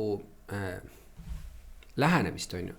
Et vaatan ise enda nagu sotsiaalmeedia käitumist, et ma tegelikult juba vihkan seda, et ma TikToki liiga palju vaatan. Et tegelikult see ei anna mitte midagi, aga müts maha algoritm on nagu super hea, ta lihtsalt nagu hoiab seal. Ja seal on see sama swipe'imis ja see kiirus, on ju. Ma olen harjunud, eks ole, järjest kiiremini meediat tarbima ja nüüd ütleme, et kui sa võtad veel noorema, minust oluliselt nooremad, nad ongi ainult selles meediaväljas, selles kiires tarbimises. Ja nüüd, kuidas tema hakkab planeerima pikalt asju, see ei ole loogiline minu jaoks. Ta aga ongi see on selles, asi, mis tema peab välja õppima, see ongi noortel nagu minu arust asi, millest pead aru saama, et sa ju töötad mingi eesmärgi nimel, kuhugi sa pead jõudma. Kui sa lihtsalt toodad nagu nädala sisu, mille jaoks sa seda sisu teed, kas sellepärast, et sul on lihtsalt engagement või sul on ka mingi äriline eesmärk? Okay, sellega ma olen nõus, aga kiirmood samamoodi, tohutult kiirelt vahelduvad asjad, eks ole, ei ole enam siukest klassikalist pikka nagu planeerimist, on ju. Et tundub, et nagu juba ärivaldkonda tuleb ka, et meil on tegelikult veel, eks ole, jah, et kui sa võtad klassikalised kauplused, eks ole, on ju, oma, ma ei tea, toiduainetega nii edasi, et seal ei ole ka harjutud need sortimendid nagu nii kiiresti vahetuma. Aga mul on tunne, et tegelikult maailm läheb järjest kiiremaks, on ju. Läheb kiiremaks ja sellepärast see planeerimise osa ongi olnud, see 2 kuud, see on, ma ütlen, nagu ideaalses maailmas. Reaalsus on see, et kuulge, meil on reedel kampaaniat vaja, on ju. Ei, ma saan aru, ma saan sellest aru, aga ma lihtsalt nagu mõtlengi, et mis võib olla nagu muutumas ja mina arvan, et muutumus on, sa nii ilusti ütled selle kiiruse küsimuse, et nad tegelikult ei taha midagi, mis võtab väga palju aega. et sellega lihtsalt sa pead liiga palju tegelema. Ja see muutus nagu tuleb, eks ju, ja noorte seas kindlasti seda on rohkem. Aga mis inimestel teiselt poolt tuleb, inimesed tahavad elada niimoodi, et ei oleks sul ärevus kogu aeg. Ja see kiirus loob ju tegelikult ärevus, et millal ma peaks ju siis terve öö tegema ju tööd. Ja kliendi poolelt sa turundusjuhina ka tahad elada nii, et sa tead, mis toimub. Ja selle jaoks ongi, nimetasid ise always on asjad, siis sul on massimeediakampaaniad, mis sa tead ette, et sul on tulemas, sul on sinna toetust vaja, ja sa plaanid oma aastat. Ja siis on sul digimeedia mingisugused asjad, mis sa käid nagu trendidega kaasas, hüppad seal pardale, ei hüppa pardale. Sul ei ole vaja iga nädal mingit asja muuta või optimeerida, on ju. Sa teed asja korda, sa paned selle jooksma, vahepeal teed check-up'e, kas need asjad lähevad ikka sinna poolest, kus sa saad. Et kui sa iga päev asju ümber teed, siis lõpuks on sul tohuva pohu ja sa ei liigu mitte kuhugi poole. Aga lihtsalt mina mõtlen niimoodi, ma olen nõus sellega, aga et omal ajal mulle tõi edu see, et ma tegin palju ja tihedalt, on ju. Jah, sellel oli väga selge pikk plaan, asju sai ette teha nii edasi, aga noh, et see minu loogika iga päev eetris tegelikult tagas selle, et bränd tuli top of mind'is nagu number 9, on ju, vaata oli Kalev ja Tere, on ju.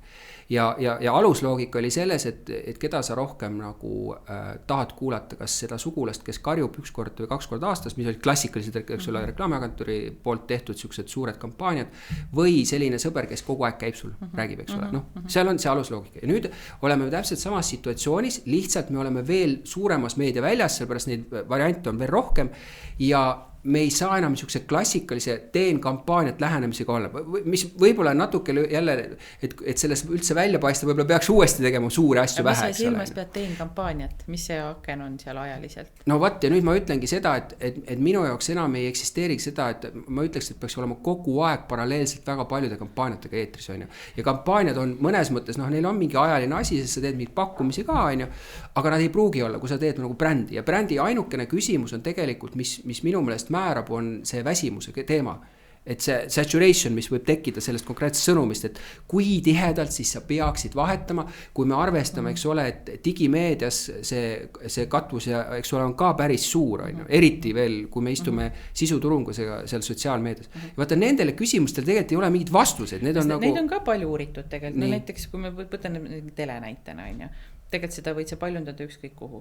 Alguses sa võid oma frequency ja siis nagu saturation üles ajada, aga siis hiljem seda pikaajalisust tegelikult praegu numbrid ilusti toetavad, et hoia pikaajalisust, sa saad inimesele tuttavaks ja siis sa võid ajas oma eelarvet nagu sellele sõnumile vähemaks panna, aga see iga kordus kinnistab jälle, et sa ei käi närvidele, aga sa siis muutudki sellest, et sa võib-olla ennem panid 5 frequency, lähedki 1 ja 2 peale. Ja, aga seal on paar eeldust, esiteks, et sul konkurendid on nagu vähem aktiivsemad, on ju, sest kui konkurendid on veel kõvemist, siis sellest enam ei piisa, sest see lihtsalt ei tule sealt välja, on ju, ja teine asi on see, et ja see on juba väga siukene sektor, kus sul on sõda põhimõtteliselt. Ja no, aga väga paljudes ju on tegelikult. Ja okei, seal on mõned tõmbavad sektorit tagasi, sest kõigil läheb halvasti ja siis nagu otsustatakse, et umbes et vaadatakse, et teine ei pane, ma ka ei pane, eks ole. Just. Aga on ka olnud Eestis mingid kohti, kus on nagu üle pandud ka väga pikalt, on ju, ja mingid lõkse ollakse, mingites sektorites on lõksud, kus ta naljalt välja ei saa, eks ju, noh, ehitussektorid igal -30, -32, -28. Yeah.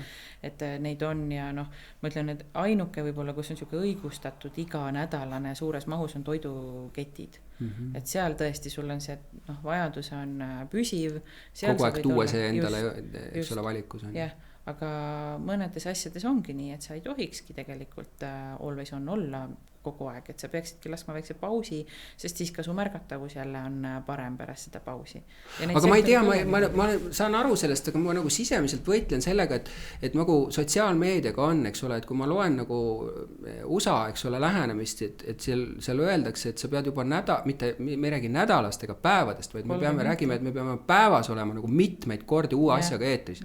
Ja siis ma mõtlen, et see on ju üldse vastupidine trend igasugusele muule loogikale, et noh, et seal peabki palju tootma kogu aeg, on ju. Ja seal on ka rahvast, kes seda iga päev tarbib. Meil on ikkagi seda osa, kes väga palju sotsiaalmeediat niimoodi tarbib. Vaatame elanikkonda, eks ju, me oleme püramiidis. Kas sul on see kuluefektiivne toota sinna 3 klippi päevas? Ei, aga vaata, seal on, nüüd on jälle küsimus, et minu meelest turundaja koos oma agentuuriga, see küsimus on, kuidas ma saaks seda endale lubada. Noh, tähendab, versioon 1 on see, et sa ütled, et jah, et on mingi teine alternatiivne strateegia võib-olla olemas, on ju. Aga kui näiteks meil on ikkagi võtlema konkurentsitihe sektor, mida on enamus sektoreid tegelikult, siis mina turundaja mõtleks, kuidas ma saan teha teistmoodi. Ei, aga siis ma arvan ka, kui sul ongi konkurentsitihe sektor ja sul on strateegia osa, et sa võtad sotsiaalmeedia, näiteks ma kiidan siin näiteks Sportlandi, kes on selle teinud, siis see ongi, sa võtadki endale majja, võtad parimat majja ja teedki ise, sest et see annab sulle päriselt selle kõige suurema kiiruse. No ma mõtlengi jah, et see on nagu täitsa ju osa. Täiesti versioon, mida teha, et noh, sa võid ka agentuuriga teha, aga siis maksad veel mingit topi teenuse eest, eks ju, aga sul on see nii suur osa juba enda tööst, et siis sa teedki seda ise ja see on kõige kuluefektiivsem sulle, tõenäoliselt kõige parema nii-öelda usaldusega maja sees, et sa ei pea seda veel kellega kinnitama, sulle antakse käed, eks ju, et sa teed. Jube vahva lugu oli Duolingo oma, oli kuskil just podcastis, neil oli 30 mintsaga, nad saavad trendi ülesse. Kui te teete, toodavad ära 30 mintseks, seal olid kõik, kes kuulasid, vaatasid suu ammuli, eks ju. Aga kui siukest kiirust nagu tahta ja kui sa teedki, et su eesmärk on, et sotsiaalmeedia on meie driver, see on meie põhisihtrühm, siis ei ole mõtet hakata, et agentuur võiks strateegias kaasa aidata näiteks, eks ju, sa võid konsulteerida, et sa jääks oma ideedega üksi või mingisugusesse luupi, aga kui sa teed nii aga see Duolingo on huvitav näide sul sellepärast, et vaata, Kantar tegi just seda esimest korda seda äppide uuringut on ju, ja seal Duolingo tuli mega kõrge koha peale, ma ei tea, kas ta oligi seal umbes top 3 või. Ja ma mõtlen, et üks on see muidugi, et see äpp ise on nagu hea ja kasutusmugavus on hea ja nii edasi, aga mulle tundub, et võib-olla see sama, et nad on nagu tabanud ära, kuidas seda kiiret tähelepanu saada. Seal on nüüd nagu see asi, et jah, et ma olen jumalast nõus, et punkt 1 on see, et ma küsin niipidi, kas sa usud sellesse, et me just rääkisime kanali paljudusest või mitte, et kas on võimalik ainult sotsiaalmeediaga teha ka omal brändi või? Vahet ei ole, kas sa makstud või miks te makstud versiooni teed seal, sa pead niikuinii midagi maksma, aga kas sa ütleks kliendile, brändi on küll võimalik teha kindlasti. Aga et ütleme, et kogu kommunikatsioon ainult sotsiaalmeedia strateegia. Kas, ma arvan, et see brändi nagu, ma arvan, et on võimalik. Mina ütlen jaa. Ma arvan küll. Kui sul nagu vanurid ei ole sihtrühmas, siis küll. Eestis ikkagi on vähem.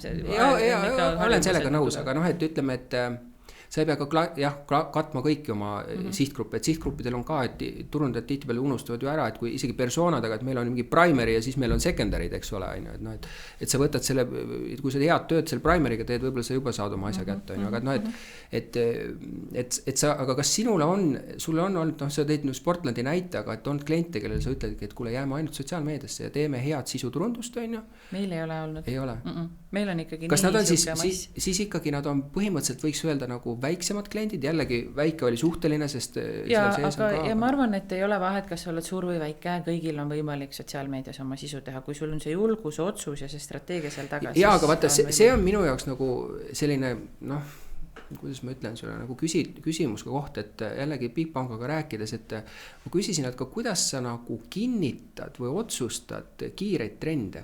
Vaata, see sama küsimus, et kas ma lähen mingi asjaga nalja natuke tegema, tal võib olla mingisugused brändi guideline'id paigas, on ju, aga seal on nagu nii lihtsalt võib mingisugused, vaata, et kui reklaamides me saame nagu, seda enam ta ütleb, eks ole, et neil on ka finantsvaldkonnas, eks ole, teatud piirangud, juristid vaatavad üle, on ju.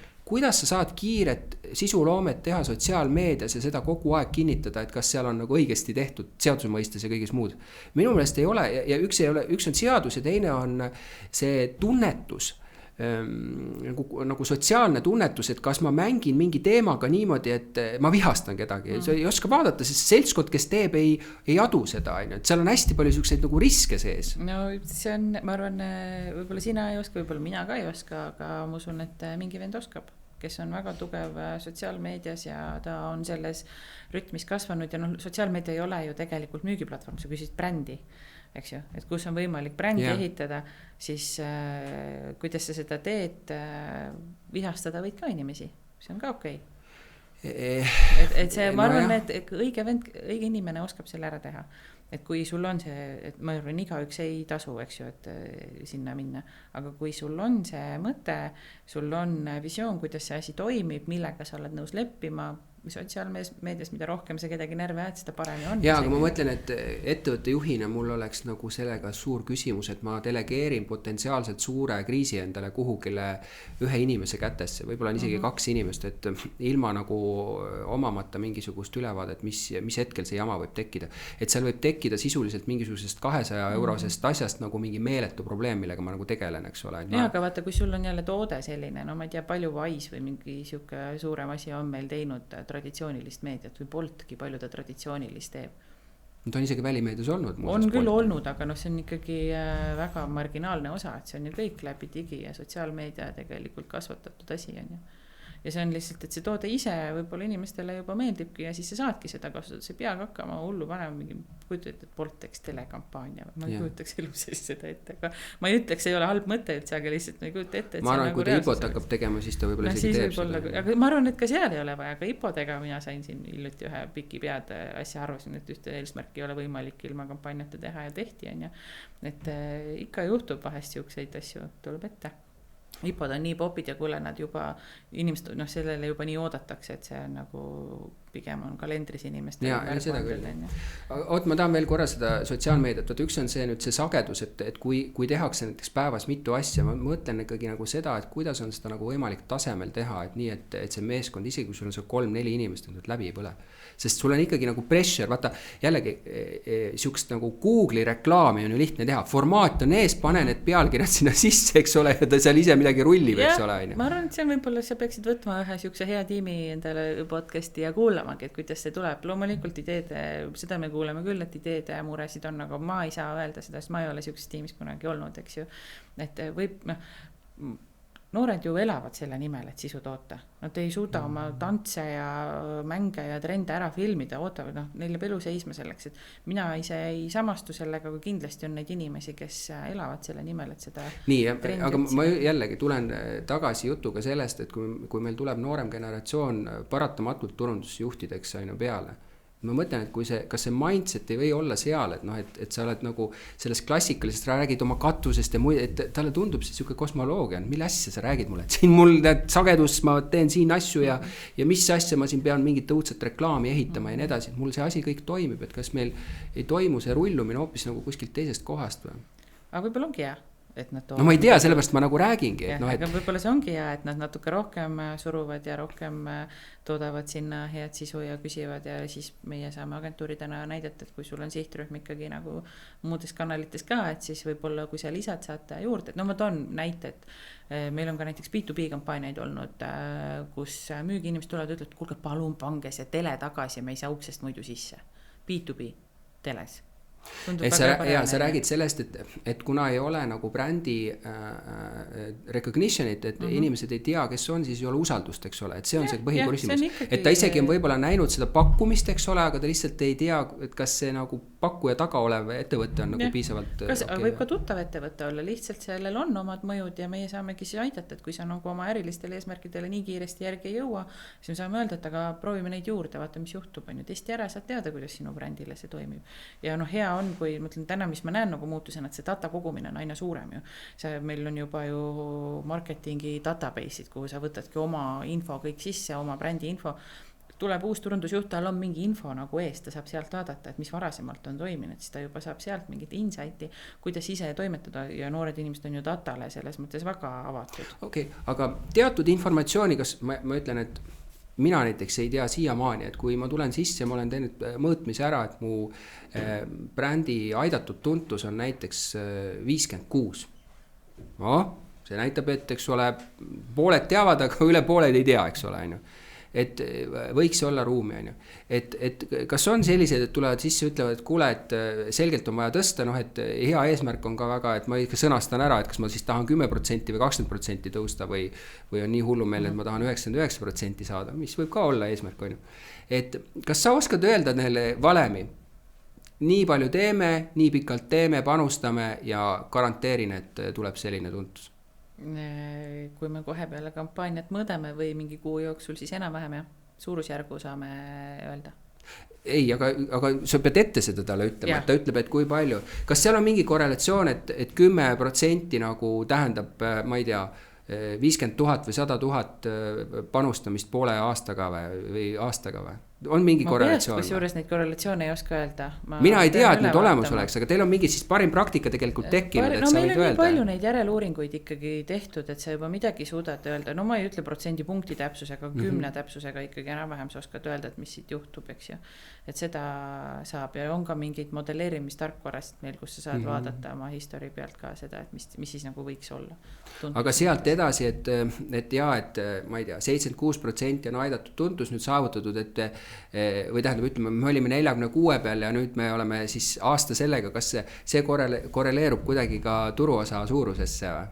Et seda te ei suuda, ma arvan, nagu öelda. Ma ei ole uurinud. Vaata, aga mis turundajana on ju, tema käest tegelikult ju küsitakse nii, meil on täna turuosa, ma ei tea, 20% on ju, meid teab 56, no kuskil on ruumi, on ju, eeldusel, et tooted on okeid, õigesti hinnastatud ja nii edasi. Ja nüüd ongi, vaata, see põhiline küsimus tegelikult turundajal on see, et kui palju ma peaks investeerima ja see investeerimise küsimus ei ole ju see, et ma pean võtma isegi olemasolevast käibest või kasumist selle, ma võin ju võtta võõrkapitalina sisse. Kui ma suudaks öelda selle, miks see, vaata, ütlesid jällegi, et miks noortele meeldib öelda tagasi, et näed, et saime nii palju klikke või saime nii palju konversioone, sest see on nagu käega katsutav info. Et seda ikkagi klassikaliselt ei osatud nagu öelda, et nii, ma panen sisse 50 000 ja mul tõuseb turuosa 10% punkti ja selle tulemusena ma saan tegelikult ma ei tea, 300 000 käivet ja seal on kasumimarginaal mul mingisugune 20% ja see asi kõik tuleb tagasi, et don't worry. No täna peaks datat olema küll nii palju, et siukse mudeli sa saad välja arvutada. See peaks olema tänaseks võimalik. Aga kas me teeme seda või? Vaata, sa ei saa võtta top of mind tuntust selle jaoks. Ei okei, aga awareness'i võid ju. Awareness'i, isegi seal on ka niisuguseid elemente, mis ma võib-olla ei soovitaks kohe, seal on agasid vaata palju. Aga ma võtan eeldused. Eeldused on see, et toode peab olema konkurentsis täpselt õiges, eks ole. Et tootega on kõik korras. Et ta on õigesti positsioneeritud, õigete nagu omaduste vastu, eks ole, õiges hinnas, on olemas katvus müügikohtade lõikes. See on kõik nagu konkurentiga võrreldava ja hea. Et no mingi asi peab olema. Siis seda peaks olema võimalik täna juba arvutada, sest kui sul on nii palju datat taga, siis ma nüüd ei ole ise, eks ju, analüütik.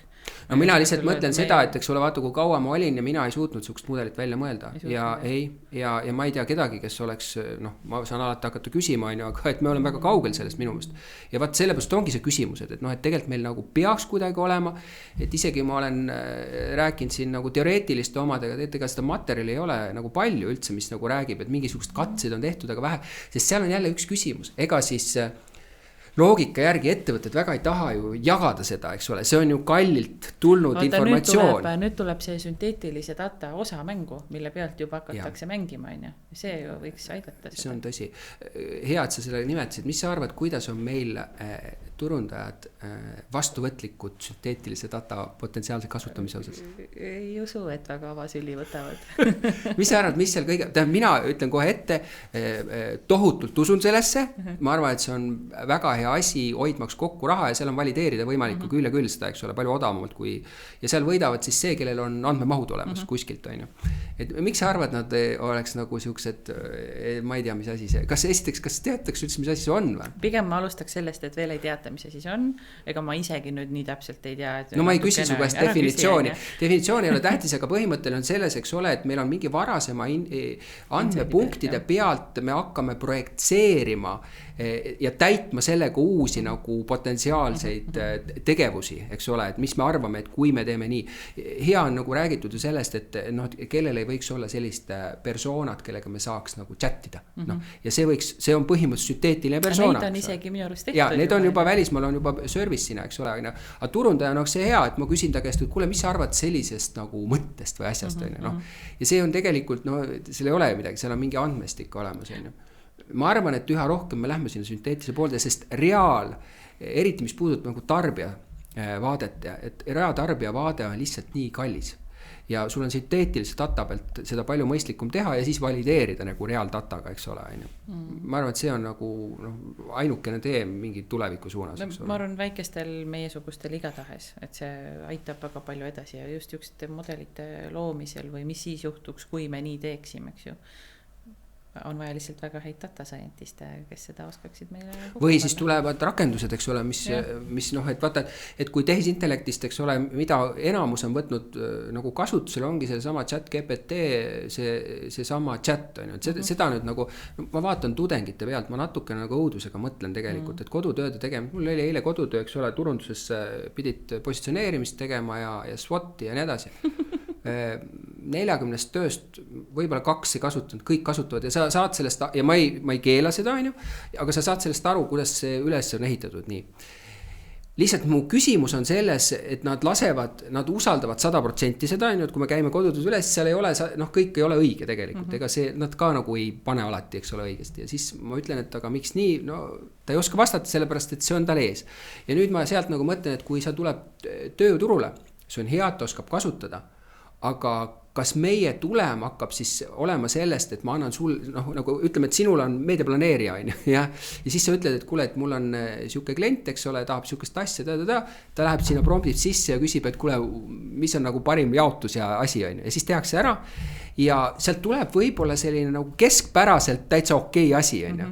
Aga siis tuleb kõikidel ju keskpäraselt okei asi ja nad ei oska sellega midagi muud teha. Aga praegu vähemalt on ka selline faas, eks ju, et seda sa saad mõtete põrgatamiseks sellisel kasutada. Me oleme mõned agendid endale seal näiteks ise loonud, eks ju, et kui sa tahadki, kuhu on siis, meil on nii grupi poolt kui ise, et oleme sinna datat sisse söötnud või infot sisse söötnud, mingid trendraporteid ja asju, et sa saadki nagu selle pealt rohkem.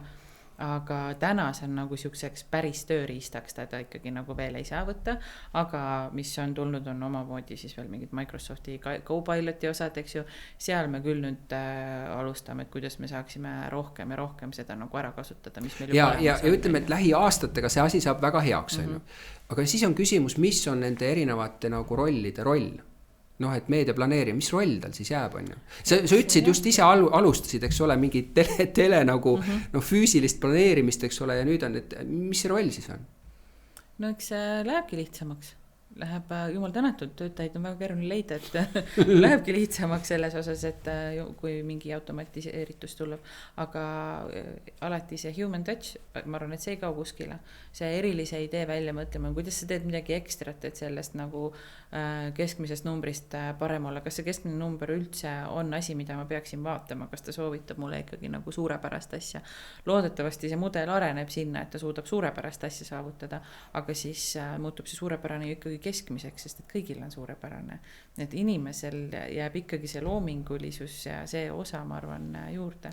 Kui sa peaksid olema auhindade komisjonis seal meedia, võib-olla sa oled olnud ka mõnikord, et kuidas sa saad aru, et see on väärt auhinda, et see on tohutult kreatiivne meediaplaan?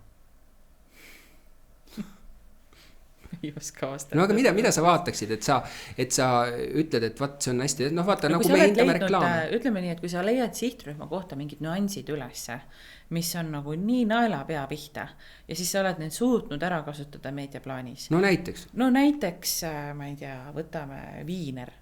Sul töö on Viiner, on ju. Ja sul on, ma ei tea, 5 erinevat Viineri brändi Eestis, on ju, võib-olla on rohkemgi. Ja sa leiad üles, et aga minu Viineri brändi inimesed, neile meeldib käia Narvas puhkamas. Me tegime see aasta hoopis Narvas kampaania. Et sa nagu suutsid ära kliendi teekonna niimoodi kaardistada ja võtta sealt mingi kokkupuutepunkti, mida teised ei kasuta. Aga ma mõtlen, et seda, et kas sa sealt neid asju ei otsiks, eks ole, et kasutatakse mingid tehnikaid, mida muidu ei kasutata. Igasugune innovatsioon, mis sa suudad tehniliselt edasi tuua, mis õpetab tegelikult kogu sektorit, et see on nagu hea, et sa seda teed, kõik need on tehniliselt ka alati väga ägedad ja kui sa suudad üldse Google'i või Meta näiteks mingisuguse tweagi teha, mis aitab nagu meeletult seda kampaaniat efektiivsemaks, see on väga äge. Kui mõtlen, mida ma ei hindaks tõenäoliselt on see, et kus sul näitakse väga suurt kasvu, aga baas oli 0, et siis ma nagu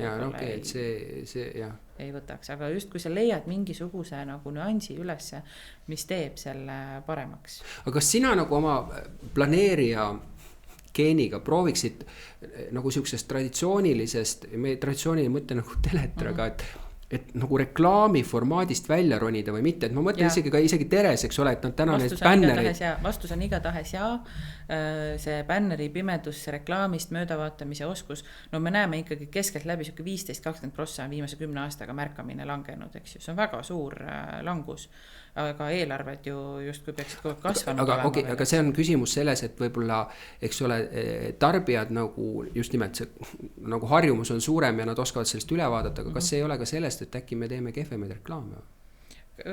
Võimalik. Mina ütlen, et seal on kombinatsioon erinevatest asjadest, et kindlasti reklaamid on jäänud vähem julgeks. Julgemaid reklaame mäletatakse paremini, seda näetatast. Müra on väga palju. Lihtsalt ongi nii palju, et sul lihtsalt see ei kinnistu. Digireklaamid on tavaliselt üsna basic kujundustega, need ei kinnistu väga kuskil, nad võib-olla sulle klikki veel toovad, aga nad top of mindile selles osas nagu ei mõju, eks ju. Ja siis kombo, et sa lähedki sinna roasi kihti, hakkad seda roasi seal kogu aeg ainult pushima, siis sul kaob ära see massi osa ja siis jääb see märkamise osa ju vähemaks, sest et sa suhtledki väiksema sihtrühmaga. Aga ma mõtlen, et kas meediaagentuurina, ütlesid, et eks ole, et sa nagu ütleks kliendile sisuturunduse osas, mida võiks nagu teha ja nii edasi, aga kas sa mõtled ainult nagu makstud pinna mõistes, et ma kohe nagu proovin seda selgitada, et noh, et ma õpetan propagandatehnikaid ja mitte selleks, et nad saaks ühiskonnast paremini aru, aga ka näiteks, et võib-olla mingid võtteid kasutada reklaamis, mitte halbu võtteid, aga näiteks piketi korraldamine. Pole ju kuskil öeldud, et ma ei või piketti reklaami eelsmõttes korraldada. No aga Isamaa strateegia terve see aasta. Aga tema ongi nagu poliitiline liikumine, see on nende nagu propagandistlik üks nagu tehnika vorme. Lihtsalt ma mõtlen, et ma kutsun neid üles, et mõelge raamidest välja, eks ole, et võtke neid asju ja kasutage. Ja isegi tudengite seas nad et kuidagi nagu tundub nagu imelik asi. Kuule, nad ei julge telefoniga kätte võtta. No jaa, aga et oleks see nagu harjunud sellega, et minu meelest hea näide, eks ole, on juba klassikaline osturalli Tallinna Kaubamajal, kus nad siis käivad paaris nende tunkedega, eks ole, kiivrid peas mööda linna ringi, need plakatid käes, see on juba vist 10 aastat vana asi, on ju. Et see on selline nagu out of box mõtlemine, eks ole. Minu küsimus on, kas see on meediaagentuuri pärusmaa ka või ei ole? Et sa nagu, kuigi see ei ole nagu makstud pind, sest sa võib-olla sa pead, ma ei tea, kas nad peaksid maksma võtma mingit üritust korraldamise seda litsentsi. Kui sa näed, et see on vajalik, kui mina näen ainsana siit, et kampaaniaid märgatakse vähem, siis on minu asi öelda, et tehke midagi veel, teeme midagi veel. Idee on selline, ma ei pea seda ise teostama, aga me saame öelda, et ideest siit kas või mine räägi nendega või teeme midagigi ekstrat, et see et siis sa nagu ütleks, et mõtleme ära. Nii, siit jälle sellist asja tahaks teada, et kui sa, kas sul on olnud nagu kogemusi, et sa oled teinud omast arust küll sina ehk ettevõttena, teie meeskonna me alati ütleme, eks ole, et meeskond taga, et suurepärase meedia lähenemise.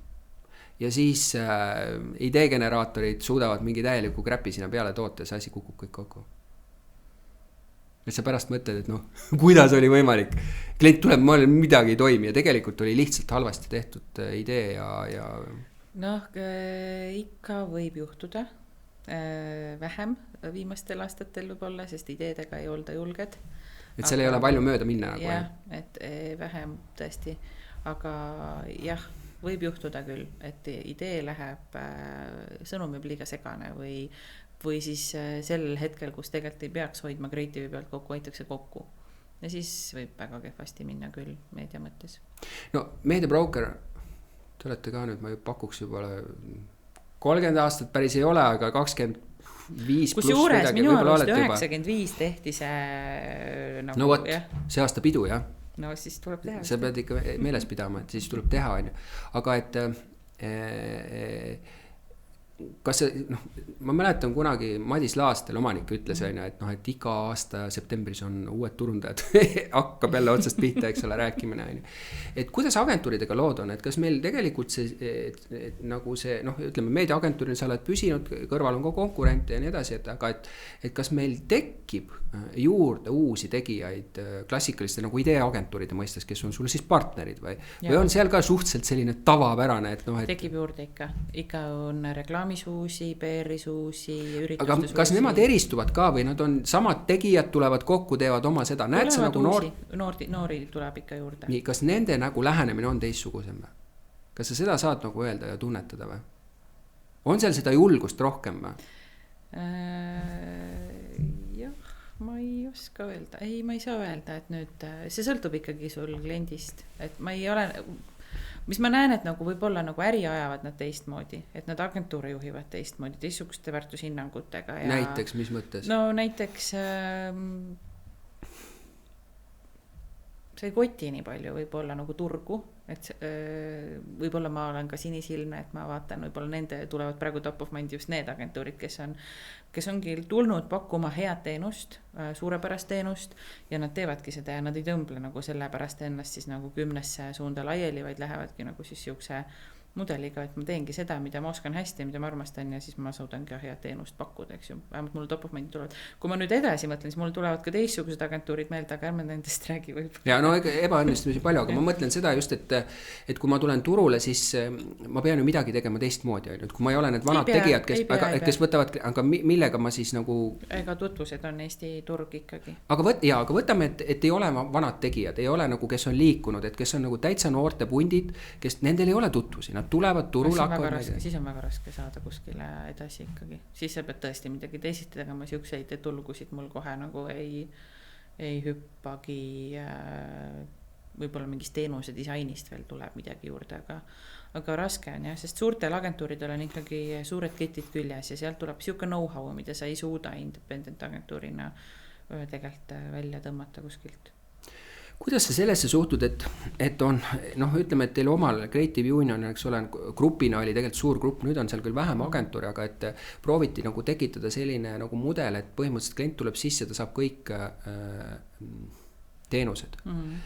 Meil on olemas väiksemaid agentuuri, kes teevad ka päris palju asju, mõningatel juhtudel meedia on väljas. Ma ei tea, Taevas on hea näide, eks ole, nendel on ka, eks ole, palju asju on sees, meedia väljas, eks ole, võib ka grupi nagu omanikel olla veel meediaagentuuri, aga on väljas. Näiteks Ecuadoril minu teada on ka mingi meedia osa sees, eks ole, nad põhimõtteliselt ütlevad ise ka 360 kraadi kõik asjad teevad ära. Mis sul täna tunne on, mis ühe või teise nagu formaadi eelis või miinus on kliendi vaatest? Andmata hinnangut nendele agentuuridele. Paratamatu on see, et kui sul on reklaamiagentuuris mingisugune pisike meedia osa, siis see ei ole võrreldav meediaagentuuriga. Mis sealt tuleb just nende tööriistadega, teadmistega? Data, info, kogemus, know-how trendidest, kuhu poole liikuda, see ei ole võrreldav. See suudate ära, loomulikult isegi sina suudad täna endale telekampaania osta, välimeediakampaania osta ja ükskõik missuguse sotsiaalmeedia reklaami jooksma panna, eks ju. Sellega saab igaüks hakkama, aga küsimus ongi, kuhu sa nagu hinnas maandud, kas sa maksad üle, tõenäoliselt siis maksad, eks ju, kas sa saad üldse pihta, kas sul on need uuringud, millega sa üldse vaatad, eks ju, et kas sul sihtrühm seal kanalis on või kus see sihtrühm üldse on. No telesse ma läheks Run by Stationiga, poleks probleemi. Ei lähed jah, kui sul on teletoode, siis on nagu kuud, aga kas sa maksad õiget hinda ja kas sa saad... Eesti on nii väike, see tuleks välja pärast. Ei tule, sa ei suuda, kui telehinna pakkumine on selline, meil on eraldi 1,5-tunnine koolitus selleks, et kuidas aru saada sellest, on ja. Et see ei ole nii ühekülgne ja seal ongi, sul on vaja nagu, ja mis mahuga siis lähed, kas ma olen 3 nädalaks, 6 nädalaks? Ja, aga kas siis vastus oleks see, et kui tal on väiksem klient, eks ole, siis tema jaoks võib-olla see on piisav, eks ole, sest ta ei ostagi niimoodi sellistesse meediatüüpidesse, et see väike planeerimine on ära, peavalu on ära, eks ole, jah. Jah, midagi sellist, ütleme, et kui sa tahad harva teha, siis see on okei, aga tegelikult see ei ole võrreldav, on ju. Aga miks need süsteemid ikkagi ei toiminud, et sul on üks suur grupp ja seal on palju agentuure ja need kõik asjad toimivad nagu koos ja klient on happy ja nii edasi? Ma ei tea, võib-olla endast ma oskan ju ainult rääkida, aga ma teistest gruppidest ei oska, on ju. Et mina tean, et meil jäi see sinna taha, et me ei suutnud nagu seda mudelit välja mõelda, et kuidas ei suudetudki seda nagu mängima panna selliselt, et see üks keegi, klient tahab, et sul oleks see üks inimene, kellega sa suhtleksid ja minu arust see on nagu endiselt õige mõte, et sul on üks inimene, aga puudus see, kes suutis nii meediakeelt, nii kreatiivi keelt, nii PR-i keelt sellisel mahul tegelikult nagu rääkida, et sellised inimesed tahtsid saada turundusjuhtideks, nad ei tahtnud saada mingi agentuuri projektijuhtideks, kes on siis agentuuride vahelüli, et see ei ole kuidagi nagu karjääriledelis ambitsioonis ja kui näiteks ma saaksin 10 aastat tagasi kerida ja hakati seda tegema, siis ma oleksin loonud sellele kohale meeletu väärtuse ja hakanud seda nagu niipidi võib-olla promoma, aga meil ma tean, et see oli paratamatu, et ikkagi iga agentuur oli oma eest, iga agentuur oli eraldi juriidiline keha ja siis igaüks vaatab iseenda.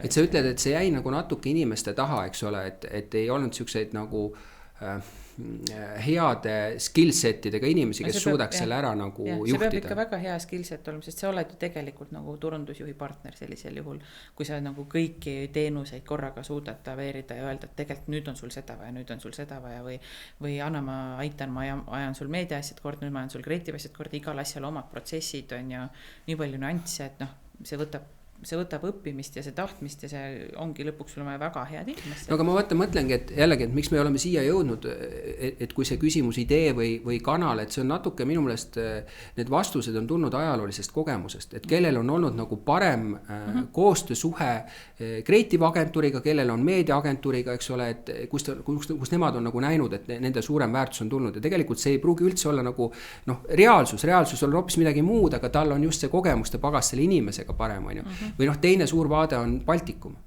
Et kui ma küsin, eks ole, klientide käest, kes Baltikumis teevad, nad ideaalist, nad tahavad ühte kontakti, neil kõik on ühtemoodi, aga elus on tegelikult niimoodi, et osades kohtades on need sõsaragentuurid nõrgad, eks ole, ja nad parem umbes üldse nagu ei taha nendega tegeleda, et miks me Baltikumis ei suuda siis teha niisuguseid nagu häid kette, eks ole, et klient aga nagu... nüüd ikka on juba ka. No ikkagi tänane vastus on, et pigem ei ole, et agentuurid on mõelnud, et nad on suutnud teha head agentuurid, aga kliendid ei ole rahul tegelikult, on ju, ja ütlevadki, et mõnes asjas on Leedus mingi asi palju parem kui Lätis või Lätis parem kui Eestis ja ei ole sellist, et kõik õudselt kiidavad, et jube lihtne on. Ja klient tegelikult ostabki tegelikult lihtsust, sest kui me hakkame jälle mõtlema seda, eks ole, et kui te turundajana, turunduskommunikatsioon on tähtis, aga see on ainult üks element su kogu laual olevatest asjadest. Sul on vaja nendega ja sul tegelikult on vaja partnerid, kes aitab sul seal ära kuidagi rannida ja nüüd selle tulemusena, et ei ole neid keskseid inimesi, sul ongi, võtame siis halvimal juhul, eks ole, kui sa teed veel suuri asju, sul on meediaagentuur, ütleme, ja võib-olla isegi meediaagentuuris äkki sul on digimeedia veel eraldi igaks juhuks, kuna sa ei tea, meta või selle spetsialistid on veel eraldi. Siis on sul klassikaline, eks ole, reklaamiagentuur, kui sul on mingisugune, võib-olla pead tegema neid pakendeid, on veel klassikaline, mis nüüd identity ei läks puhkama, aga põhimõtteliselt tüüpi selline agentuur, on ju. Ürituskorraldusagentuur, on ju. Suhtekorraldusagentuur, on ju. Need on juba 5. SEO arvatavasti läheb veel kuidagi eraldi, eks ole, on ju. Ja tuleb, on ju. Ja nüüd, kui sa niimoodi võtad, et sul on omad inimesed ka, on ju, et sul on veel lisaks mingi 10 nagu kontakti, kellega sa pead nagu piltlikult öeldes igal nädal nagu tegelema, see ei ole normaalne tegelikult ju. Meil on paar head kliendi näidet, kus need on hästi toimima pandud ja need on lahendatud niimoodi, et sul ei ole eraldi koosolekuid. Sul on ühised, sul on üksikud eraldi, aga enamus asjad toimuvad sul koos. Aga kas seal teki tõmbamist ei ole või? Ei ole. Aga te olete ju kõik äriühingud ja ma tean täiesti loomulikult aru, minu huvi olekski maksimaliseerida oma osa. Ja mina leiaks, kui mina ütlen nüüd ükspuha, kas ma oleks üritusturundustes, ma võin öelda, et see on ainuõige strateegia, mida ei ole ju, see on nagu hirm võib-olla, mida tasuks koju jätta, et tegelikult on ettevõtetel omad eesmärgid ja selle järgi ju elatakse kaasa, et kui sul on, ma ei tea, vaja ikkagi ühikuid müüa, siis mis see selle üritusega peale? Ja, aga okei, aga ikkagi ma ütleks, et ikkagi ma ehitan brändi läbi selles, et mina näiteks ürituste suhtes, üritus on ka näiteks spordivõistlustel kauba jagamine, eks ole, see on üritus, on ju. Olgu, aga sellisel juhul on igatahes turundusjuhil oma mingi visioon, strateegia, mis ta aastaplaan, millise aasta ta teeb, et enda maha müüdud nagu tulemustele. Ja, aga nüüd ma ütlen veel kord seda, et kui me jätaks selle kõrvale, et meil on tekkinud mingisugune kogemuste baasil, kuidas me arvame, et nagu teeme, on ju. Ideaalis oleks mõistlik seda värskendada ja nüüd on see sama asi, et kellega ma räägin, on ju. Et mul tegelikult, kui sa ütled, et see 10 inimest võiks ühe laua taga olla, et see on minu advisory see, on ju. Ja kui ma ei ole veel pannud paika neid protsentuaalseid jaotusi, kes mis saab, on ju. Kuidas ma saan selle laua taga nagu olla kindel, et mulle antakse 10 poolt nagu koherentne nagu plaan, eks ole, mis split oleks kõige õigem teha. No siis sellisel juhul sa ikkagi ise pead mingi spliti ette ütlema. Seal sa pead aga kui mul ei ole niisugust kogemust, mis siis saab? Siis konsulteerid. Kellega nendest 10? See on nüüd järgmine. Sul on ju sõpru ja inimesi turunduses töötab ju veel, eks ju. Et siis sul on võimalus, aga agentuur, mina ei näe agentuure niimoodi, ma olen ka võib-olla jällegi rõhutan sinisilme, mina näen tegelikult, et küüned enda poole agentuurid ei ole, agentuurid ikkagi elavad väga kliendile kaasa ja me saame ju aru, et see on pikaajaline nagu partnerlussuhe. Mina tahan, et mu kliendil läheks hästi, siis ta on minuga õnnelik ja siis on minu inimesed õnnelikud ja siis meil kõigil koos läheb hästi. Et kui me hakkame tegema nii, et paneme ikka siin, teeme ikka massimeediat veel ja veel, ja kuigi me näeme, et tegelikult see peaks müügitiimi koolitama selle raha, siis meil ei ole mõtet seda ju teha. Kas su alusloogika on see, et kuna sa ei vaata nagu projektipõhiselt suhet, eks ole, et su mõte ongi selles, et kui ma teen taga, isegi kui mu osakaal on väiksem seekord, sellepärast, et lihtsalt on nagu eesmärgist valem, et sa vaatad seda, et tegelikult sa tahad teha järgmine aasta ja ülejärgmine aasta taga koostööd, et sa saab tegelikult nagu aru, on ju. Absoluutselt, me vaatamegi pikka perioodi. Nii, ja nüüd ma küsin sellist asja, et turundusjuhid vahetavad töökohti ja väga tihedalt. Las nad vahetavad, siis on ka kasuks see, et agentuur vähemalt teab näiteks, mis selles ettevõttes on toimunud. Me oleme ka siukest case'i näinud, kus kogu tiim kuni tegevjuhini vahetub välja. Aga tullakse tagasi nagu? Ja siis me olemegi see, kel on ainuke know-how, mis üldse on toimunud, mis on tehtud, miks on tehtud, mis on strateegiad ja visioonid olnud nendel asjadel. Siis agentuur aitab selles osas nagu ikkagi hoida midagi, et sa ei hakka päris nullist maja ehitama. Sellega ja selle vaatega ma olen nõus, seda isegi Eva Maarend meile ütles, eks ole, et vaata ka Sakus, et põhimõtteliselt nemad võtavad oma agentuure kui siuksed nagu tugisambaid, et nemad teavad ajalugu, eks ole. Aga nii ongi, et me teame väga palju ja ma nägin, et esimene aasta on nagu niisugune kokkukasvamise aasta agentuuridega. Sa vaatad ära, sa saad protsessidest aru, sa julged võib-olla sinna nagu päris nagu negatiivsesse tagasisidesse ka minna lõpuks, et need ikkagi tuleks nagu korda teha, et need ei käi. Mõnikord jõuad sinna kiiresti, mõnikord sinna läheb aega, aga me vaatame alati pikka protsessi. Et siukest ühekordset kampaaniat me teeme üliharva, tõesti ongi mingi tipod või mingid siuksed asjad, eks ju, seal on ka tõenäoliselt juba tuttavad inimesed, kes sinna meie poole pöörduvad, aga me vaatame alati pikka plaani ja siis me õpime selle kliendiga koos ja me näemegi, kus on need nõrgad kohad ja minul ei ole seda kogemust, et üks agentuur teisele tahaks nagu vett peale tõmmata, olgu need ühest grupist või võõrastest gruppidest. No ja ma võib-olla ei ütle nagu vett peale, aga et nagu mingis osas võtakse suurem. Meil ei ole, eestlane on ikkagi eestlane ei ole siuke nahaalne. Juhtub neid ka, võib-olla, mina ei ole näinud, aga tõenäoliselt juhtub. Aga sa tahad öelda, et tegelikult teil on nagu agentuuride seas suhteliselt hea omavaheline läbisaamine, et te teete nagu risti-rästi koostööd nii ühe või teise kliendiga ja siis nagu austatakse seda professionaalsust seal omavahel. Kas see on üldse inimeste äri, et kui sa võtad nagu kliendi ja enda, eks ole, et sa ütlesid kokku kasvamine, et kas sellist asja on olnud sinu nagu karjääri jooksul, et ei sobitu üldse omavahel? On.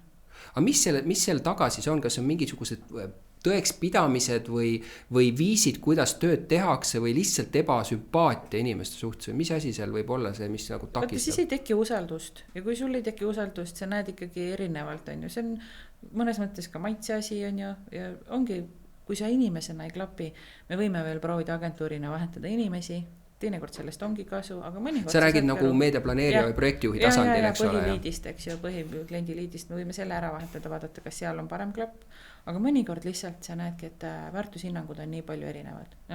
Ongi, sa ei saa hakkama, see lihtsalt ei sobi ja see näed, et see ei sobi meie agentuuri väärtustega näiteks väga harvihus, ülimalt harvihus, üldiselt ikkagi leiame selle, aga kui inimesed ei klapi, siis ei ole usaldust ja kui ei ole usaldust, siis oli head teenust. Nii ma küsin nüüd selle, et ma olen ka neid erinevates podcastides siin käsitlenud selle nagu rolli, eks ole, meediaagentuuril, et klassikalisel creative agentuuril või isegi nagu suhtekorralduse agentuuril, nad tegelikult ei esinda kedagi, nad esindavad iseennast, eks ole, ja need pakuvad siis teenust. Teil selleks, et üldse midagi müüa, te peate omama mingid suhteid nende müüjatega, eks ole, et neil peavad olema mingisugused nagu allkirjastatud lepingud, mis sätestavad need tingimused, kuidas ma saan müüa, on ju. Et ma, eks ole, müün ise tarkvara edasi, täpselt sama situatsioon, on ju. Et kohati siis, et see on siuke kahetine nagu suhe, et selles suhtes nende, keda sa edasi müüd, sa tegelikult nagu esindad neid ja parimal viisil esindad ja sa ei saagi neid kuidagi maha teha, eks ole, see on juba selles raamlepingus, eks ole, mis sul on. Ja teisest küljest, ja ütleme, et kanali vaates, eks ole, või siis kui mul on tarkvaratootja vaates, sina oled see, kes õudselt nagu selgitab kliendile, kuidas see on kõige parem asi. No, reaalsus on ju see, et nad on üks kanalitest paljudest, on ju. Ja sinu teine pool, ehk kes silt üldse tuleb, sa peaksid nende huvisid 100% esindama, eks ole. Et kui talle ikkagi sa näed, et see match ei ole selle konkreetse asjaga, siis sa ei lähe seda talle pähe määrima, eks ole, on ju. Ja siis samas nagu öeldakse, et mingis osas on natuke läbipaistmatust, et sa ju teenid sealt midagi, ei teata, mis teenid see osa, nii edasi. Kuidas sa seda nagu situatsiooni enda jaoks oled ära, et me Tentsu omaga ka rääkisime seda natuke, et kuidas tema nagu on omal ajal, eks ole, et kuidas tema on nagu defineerinud sellega, kuidas sa defineerid seda meediaagentuuri positsiooni nende kahe asja vahel, eks ole? noh, meie asi on ikkagi oma kliendile parimat konsultatiivset teenust anda. Et kui me vahendame talle meediat, siis me püüame talle parima kombo leida. Ja siis meil on ju veel üks erapooletu osa siin juures, kes on Kantar Emor, eks ju, kes annab meile väga palju meediauuringuid. Me sealt ikkagi teeme baasi, mida kliendile vaja on. Ja sealt edasi tulevad meil need osad, mis me meediakanalitega peame rääkima, kas me saame seal parema hinna kliendile, kas me saame sealt nagu mingid lisahüvesid ja hoiamegi mõlema poolega enam-vähem häid suhteid, on ju.